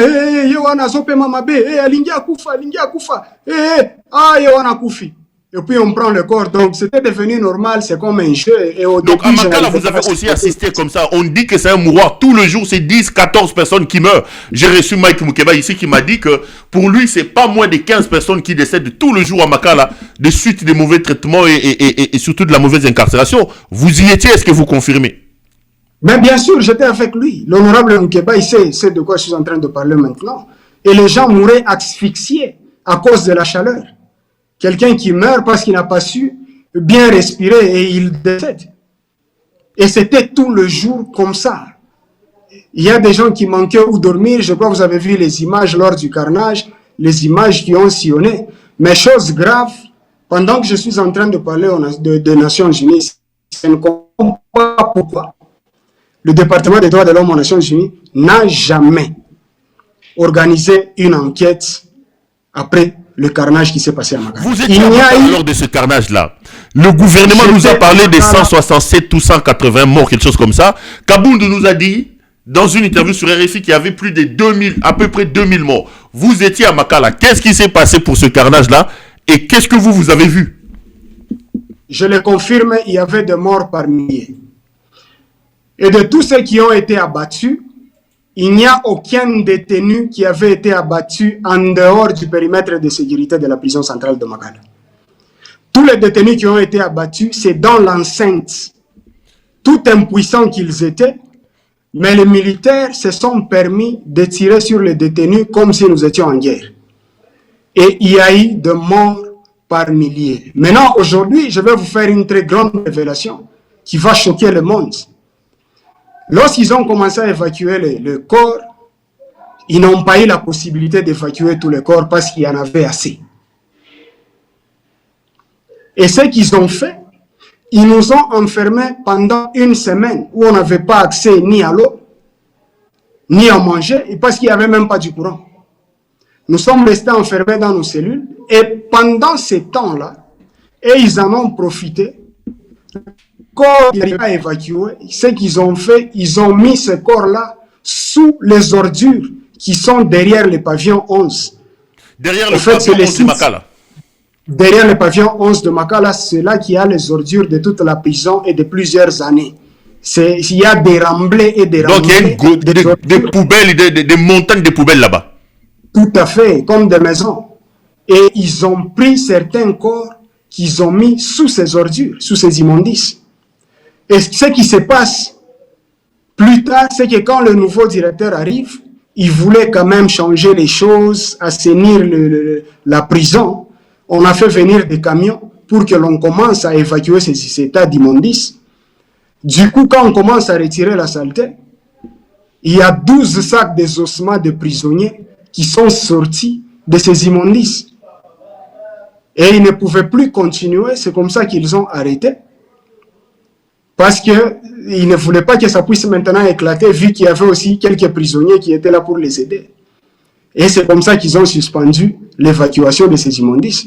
Mais 12 sacs des ossements humains étaient sortis de ces immondices. C'est pourquoi ici, encore une fois, les Nations Unies avaient mis tout le moyen pour faire venir les experts au procès du général Djadidja. À cause du chauffeur, je crois, à Chébé, le fidèle Bazana, qui aurait été enterré dans sa parcelle.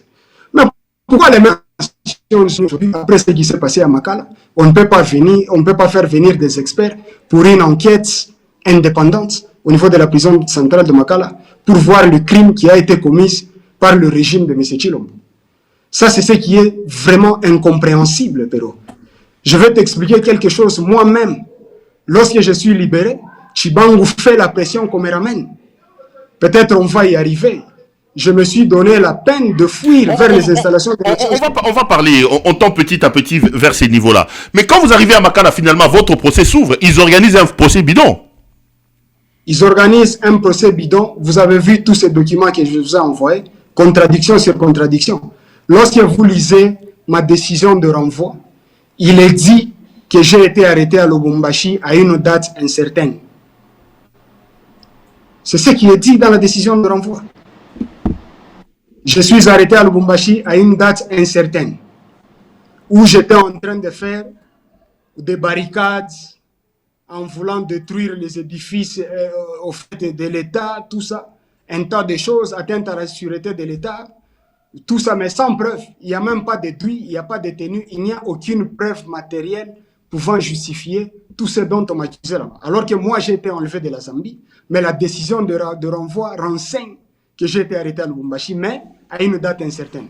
Comment voulez-vous que la personne qui vous a arrêté ne puisse pas savoir la date à laquelle il vous a arrêté? On est face à quelle justice? Vous voyez la justice de M. Tshisekedi.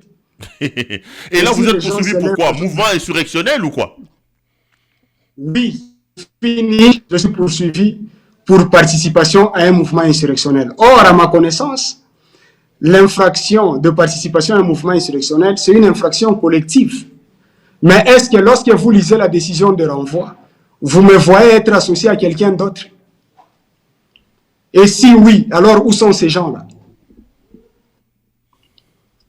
Je suis jugé et condamné pour participation à un mouvement insurrectionnel dans un dossier où je suis seul. Mais on vous a condamné finalement, après ce procès-là, à combien d'années de prison? Après ce procès-là, le ministère public avait requis la peine de mort pour moi.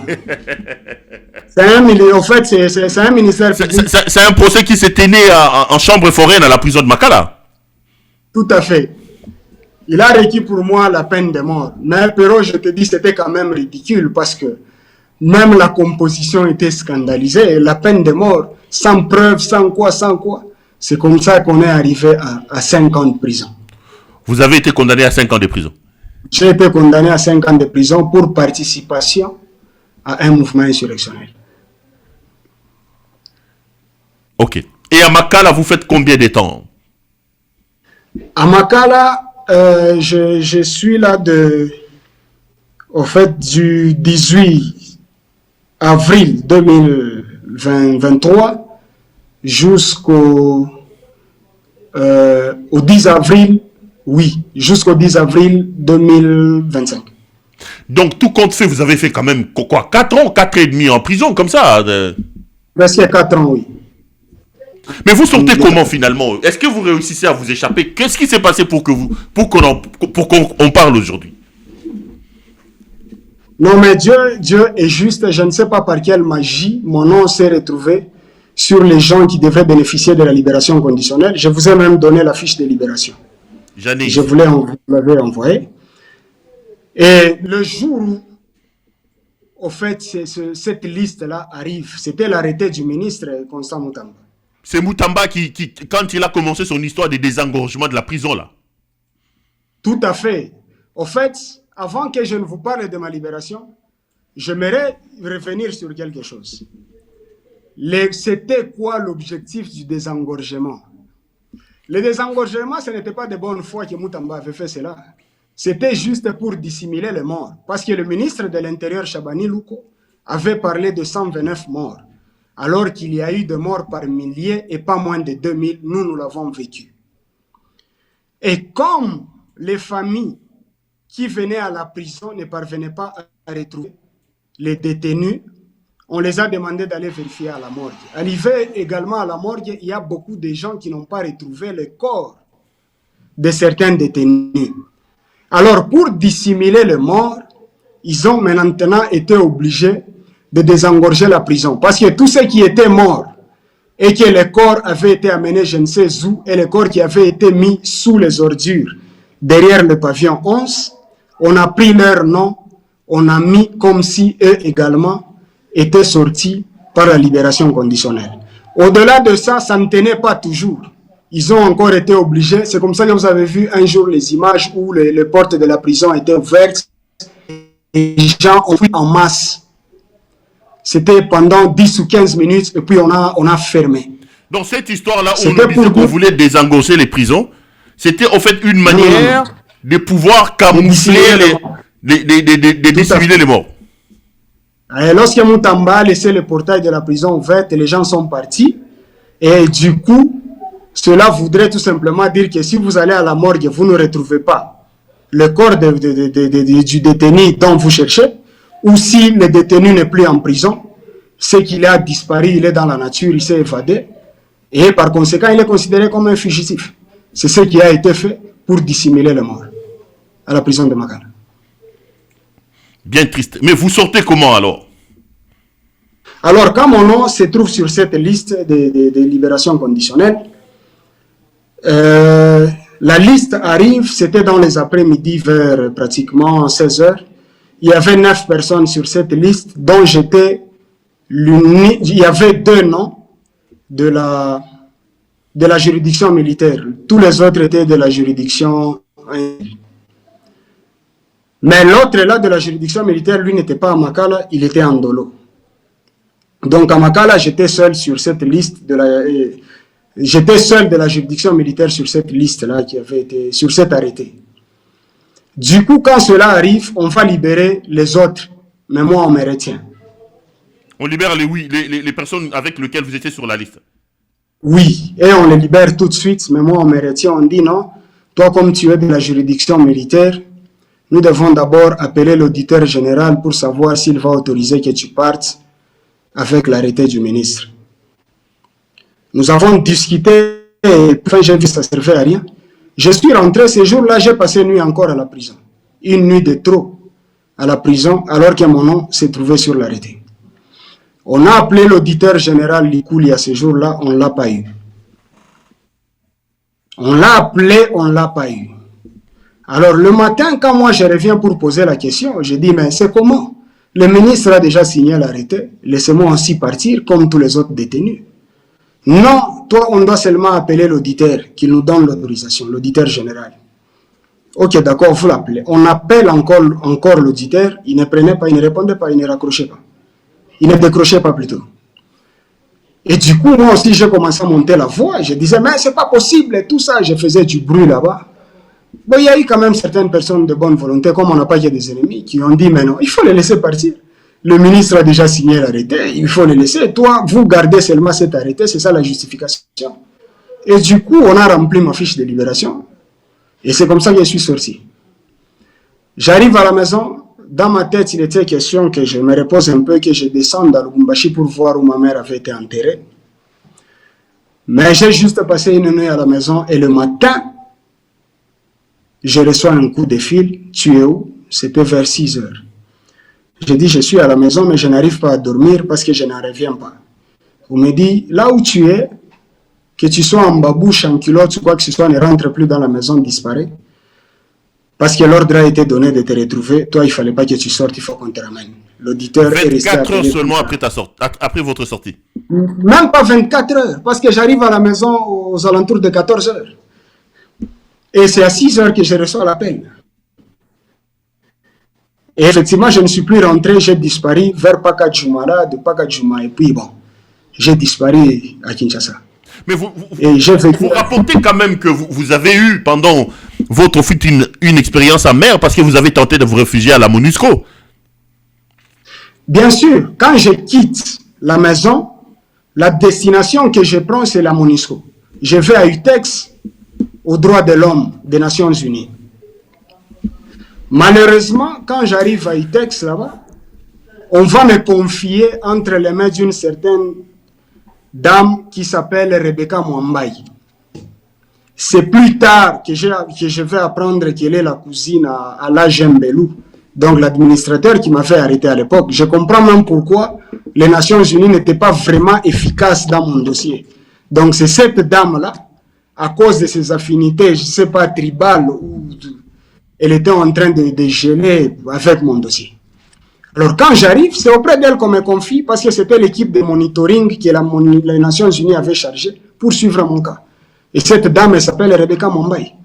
Quand j'arrive, je lui dis, voilà, j'ai été libéré hier. Voici ma fiche de libération. Mais en ce moment-ci, ils sont en train de chercher à me ramener parce qu'il y a eu une très grande pression provenant de la part du général John Chibangu qui a fait pression sur l'auditeur comme quoi je ne devrais pas sortir à cause de ce que je connaissais.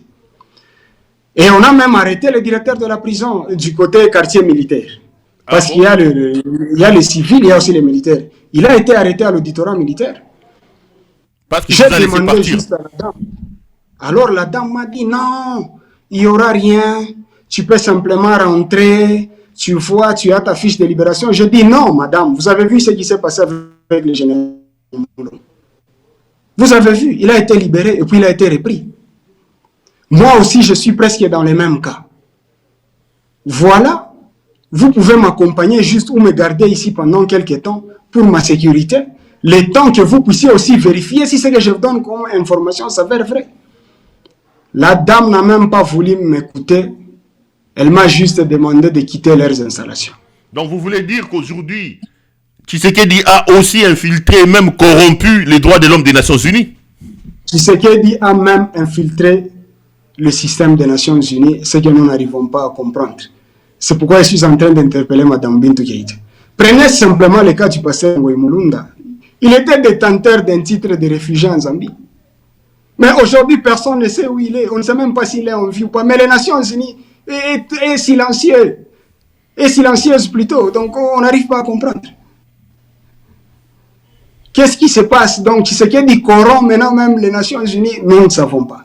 Mais c'est simplement une interpellation que nous sommes en train de faire. Je viens de leur faire une grande révélation aujourd'hui en ce qui concerne le carrage de la prison centrale de Makala, qu'ils envoient des gens pour aller enquêter, pour voir si ce que je suis en train de raconter aujourd'hui sont des boubards. Donc vous avez vécu une histoire assez triste. Aujourd'hui, vous êtes toujours en clandestinité en train de vous soigner, mais Dieu merci, vous récupérez de mieux en mieux. Quelle est la suite? Comment est-ce qu'il vous arrive de vous projeter? C'est quoi le projet? Vous voulez rentrer, continuer vos affaires en Zambie? Vous voulez porter plainte contre Tshisekedi ou contre John Chibangu? Quelle est la suite de tout ça? Merci pour cette question. En tout cas, la suite, après tout ce que j'ai vécu durant mon parcours en détention et dans les services de renseignement et à la prison centrale de Makala, j'ai décidé de changer de posture. Changer de posture pour moi aujourd'hui, c'est-à-dire Tshisekedi est un dictateur. Il s'est vraiment révélé être un dictateur et son régime, c'est un régime de sanguinaires. Voilà pourquoi aujourd'hui, il fait même l'apologie de la dictature à travers l'exposition qu'ils sont en train d'organiser à Kinshasa ou au musée national concernant le parcours de Mobutu. Mobutu qui jadis était considéré comme un dictateur, mais aujourd'hui Tshisekedi et son régime ont fait l'apologie de la dictature de Mobutu que Mzee Laurent Désiré Kabila a combattu. Moi je comprends ça autrement. Je n'ai rien contre Mobutu ni contre sa famille, mais je vois tout simplement un message caché derrière cette exposition, le message que Tshisekedi est en train de faire passer. Donc il se révèle aujourd'hui être un dictateur et il fait nous ramener au régime dictatorial de Mobutu en imposant la pensée unique. C'est pourquoi j'ai décidé aussi de me lever Permettez-moi d'emprunter ici le mot de l'ancien sénateur à vie, Joseph Kabila Kabange, qui a dit que chacun joue sa partition. J'ai aussi décidé de jouer ma partition en dénonçant l'injustice, parce qu'on ne peut pas se faire complice du mal. Pendant que j'étais en détention à Makala, j'avais cherché par tous les moyens à faire parvenir le message au général Ntumba. J'ai parlé à l'un de ses assistants qui était colonel. Je lui ai raconté tout ce qui s'était passé. Là vous étiez à Makala. À Makala. Et que lui était en bonne position. Il pouvait intervenir pour moi parce que moi j'ai souffert à cause d'eux alors que je ne les connaissais pas. Vous savez la réponse qu'il m'a donnée en retour. Oui, dites à ce jeune homme que je suis au courant de tout et je lui dis tout simplement merci. Sans rien faire d'autre. Et aujourd'hui, il s'est fait complice du mal. Le mal l'a rattrapé. C'est un complot qui n'a pas commencé aujourd'hui. Et voilà maintenant où nous en sommes. C'est pourquoi, perspective d'avenir, j'ai décidé aussi de me lever pour combattre ce régime dictatorial de M. Chilombo. Ainsi que vous créez votre parti politique, vous cherchez un moyen de rejoindre Corneille Nangaa, vous rejoignez Kabila. Quand vous dites que vous avez décidé aussi, vous, de vous lever contre le régime de Tshisekedi, quoi faisant par exemple? Déjà, le fait pour moi de faire cette dénonciation, c'est une voix de plus qui s'élève à vos côtés pour combattre ces injustices-là et dénoncer tout le mal que ces régimes sont en train de faire à la République. C'est une façon aussi de mener le combat. Donc, vous portez les armes en utilisant votre voix, vos dénonciations, pour expliquer ce que vous avez vécu, alerter l'opinion sur les violations graves des droits de l'homme de M. Tshisekedi et de son régime. Tout à fait, mais ne soyez pas étonnés que plus tard dans l'avenir, qu'on aille aussi plus loin. Parce que je vais vous révéler une chose. Déjà, Tshisekedi aujourd'hui est lui-même auteur de tous ces conflits que nous sommes en train de vivre dans ce pays. Vous avez vu là, on a suspendu les partis politiques de l'opposition. Ils ne se sont pas arrêtés là. Ils sont même en train de demander leur dissolution. Bon, lorsque vous refusez la contradiction, vous ne voulez pas que les gens puissent parler, vous vous attendez à quoi? Vous voulez que ces gens-là fassent quoi? Pero.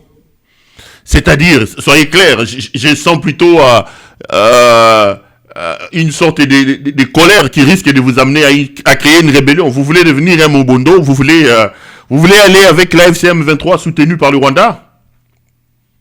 Je ne suis pas pressé de prendre une décision tout de suite, mais je suis en train de vous faire voir à quel point c'est Tshisekedi lui-même, en muselant la parole aux gens ou en refusant la démocratie, il ne laisse qu'une seule voie, c'est d'amener les gens dans une révolution armée. Et pour tout ce qu'on est en train de vivre aujourd'hui, moi également je comprends que c'est lui-même qui en est l'auteur. Parce que tous ces gens-là qui œuvrent au sein de ces partis politiques, qui doivent être dissoudre aujourd'hui, où est-ce qu'ils vont aller? Et s'ils doivent s'exprimer, de quelle manière vont-ils s'exprimer si ce n'est que par une révolution armée? Et donc lui-même, il en est auteur de tout ce qui est en train de se vivre aujourd'hui dans le pays. Et nous avons décidé, par cette première étape, de commencer par dénoncer.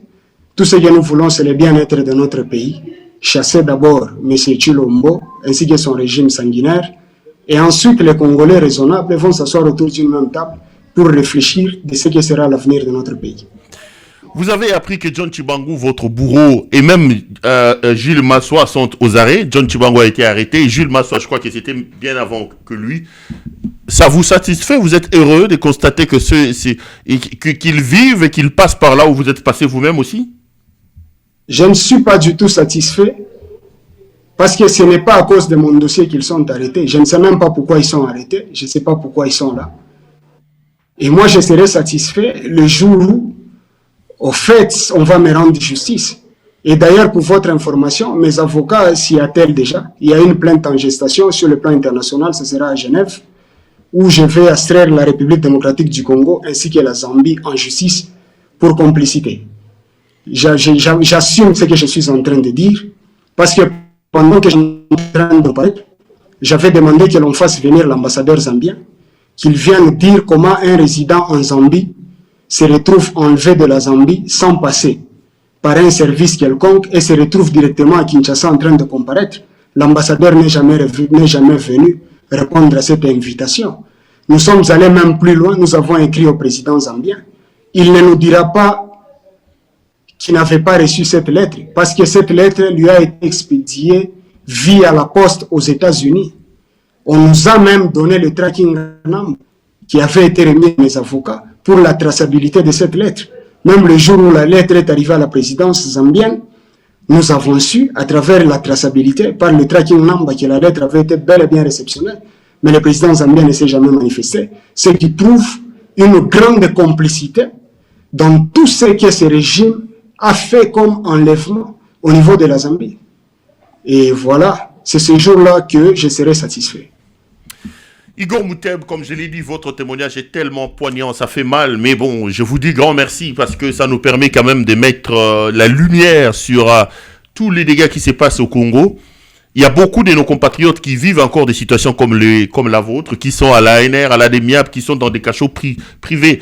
Parce qu'aujourd'hui, il y a un autre service aussi qui fait beaucoup de dégâts. C'est le fameux service de cybercriminalité géré par comment il s'appelle, Kabanga Lisette, une des maîtresses de M. Tshisekedi. Les Congolais vous regardent, le monde entier vous regarde. S'il vous était demandé de lancer un message qui sera le dernier pour cette émission, ça sera quoi votre message? Voilà, si il faut que je lance un message, je lance un appel pathétique à tous les jeunes Congolais. Parce que l'avenir d'un pays, la jeunesse constitue l'avenir d'un pays. Il est plus qu'important que les jeunes Congolais de manière générale s'élèvent aujourd'hui pour combattre cette dictature que veut nous imposer M. Tshilombo ainsi que son régime sanguinaire. Parce qu'à la lueur où vont les choses, si nous, en tant que jeunes, nous ne faisons rien, alors attendons-nous au pire. Aujourd'hui, je ne lève pas ma voix pour me venger après tout ce que j'ai vécu. Mais si je me permets de lever la voix, c'est justement pour que les générations qui viennent après nous ne subissent pas ce que nous avons subi. C'est la raison pour laquelle, aujourd'hui, j'ai décidé de changer de posture. Et aux swahiliphones que nous sommes, j'ai vu comment nous sommes traités par ces régimes. Nous vivons la dictature dans la chair, dans notre chair. Jour et nuit, il y a des gens qui sont enlevés, torturés, massacrés et tués. C'est pourquoi j'appelle tous ces jeunes swahiliphones, de l'Est au Sud. Quand je parle du Sud, bien sûr, je parle du Katanga. Lèvons pour chasser ces messieurs du pouvoir. Parce que si nous ne faisons rien, j'ai vu quelqu'un mourir sous mes yeux, tout simplement parce qu'il était mon Nyamuleng. Il s'appelait Major, c'était un major de l'armée, Major Ngabo. J'étais avec lui à l'ANR, très souffrant. Il n'a pas eu accès aux soins tout simplement parce qu'il était tout petit. Je suis arrivé avec lui en prison, je me rappelle toujours de ces derniers moments. Il a envoyé des gens que l'on vienne m'appeler pour que je prie avec lui parce qu'il sentait qu'il était en train de partir. Et j'ai fait avec lui la dernière prière avant sa mort. Tout simplement parce qu'il était mon Nyamulenge. Donc, Tshisekedi aujourd'hui constitue un mal contre l'unité nationale. Et nous ne pouvons pas le lui permettre. Au-delà de nos divergences, au-delà de nos opinions, je crois qu'il est plus qu'important que nous puissions d'abord sauver le Congo. C'est le message que je lance de manière assez particulière à tous les Congolais, de manière assez particulière à tous les swahiliphones et de manière générale à tous les Congolais. Merci. Igor Mouteb, merci. Merci beaucoup. Courage et bon rétablissement à vous. On bénit les seigneurs que vous êtes vivants. Beaucoup sont passés par là où vous êtes passés et aujourd'hui on n'en parle plus. En tout cas, courage et bon rétablissement. Merci. Merci de nous avoir donné cette interview. Merci, c'est moi qui vous remercie, Perrault, pour ce travail que vous faites. Il y a une chose que vous ne connaissez pas peut-être. Vous êtes en train de faire preuve d'un certain professionnalisme. Là où vous êtes, si vous pouvez avoir accès à toutes ces informations, c'est que les gens vous font confiance. Et je vous prie de ne pas vraiment changer de posture, de garder la même posture pour défendre toujours, pour être du côté de la justice. En tout cas, grand merci à vous et ainsi qu'à toute l'équipe qui vous accompagne ce soir. Et bonsoir à tous les téléspectateurs de CPL qui nous ont suivis à travers le monde. Merci, merci mon frère. Madame, messieurs, c'est donc avec ces mots que nous allons terminer cette émission. Vous avez suivi ce témoignage poignant. Ça vient conforter ce que nous disons ici quand on vous peint ces régimes gérés par un voyou, un bandit, un criminel. Parfois, les gens ont l'impression que nous en faisons trop. Vos frères sont en train d'être tués. Vos frères sont en train d'être violés. On vous pille. Le Congo est un bien commun. C'est tout ce que nous avons de précieux que Dieu nous a donné. Si nous aimons le Congo, nous devons le protéger. Et protéger le Congo aujourd'hui, c'est absolument neutraliser M. Tshisekedi. Il faut le plaquer au sol, le neutraliser pour sauver notre pays. Allez, retrouvons-nous pour d'autres numéros de cette émission. Merci de m'avoir suivi. Bonsoir chez vous et à la prochaine.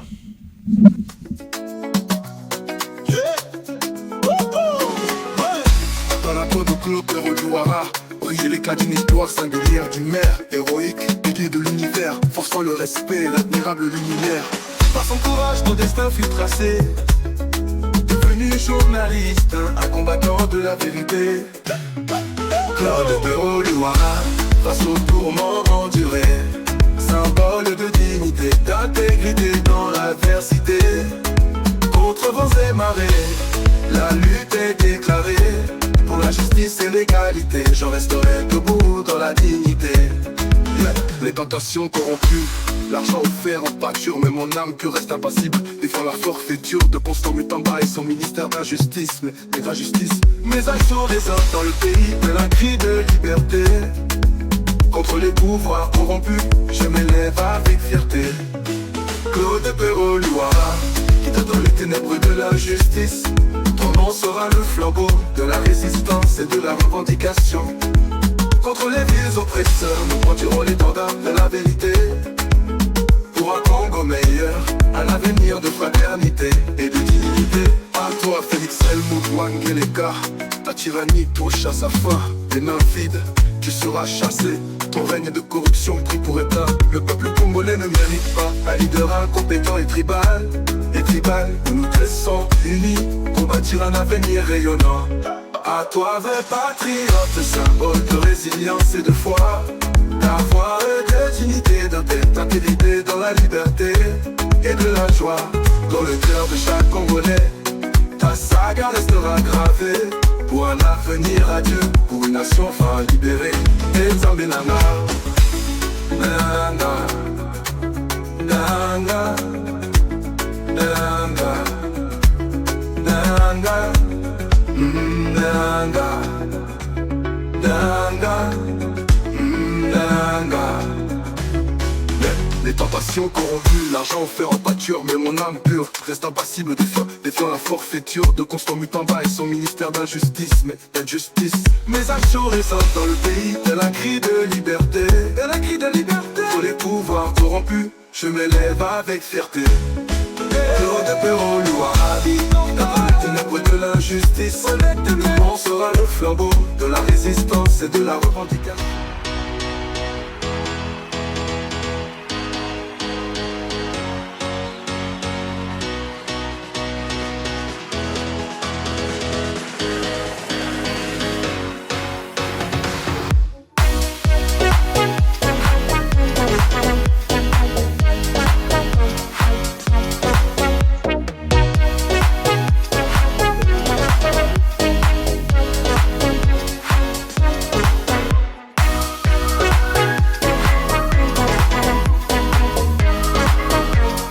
Je vous recommande la boutique La Londoloise, c'est Judith Londolé.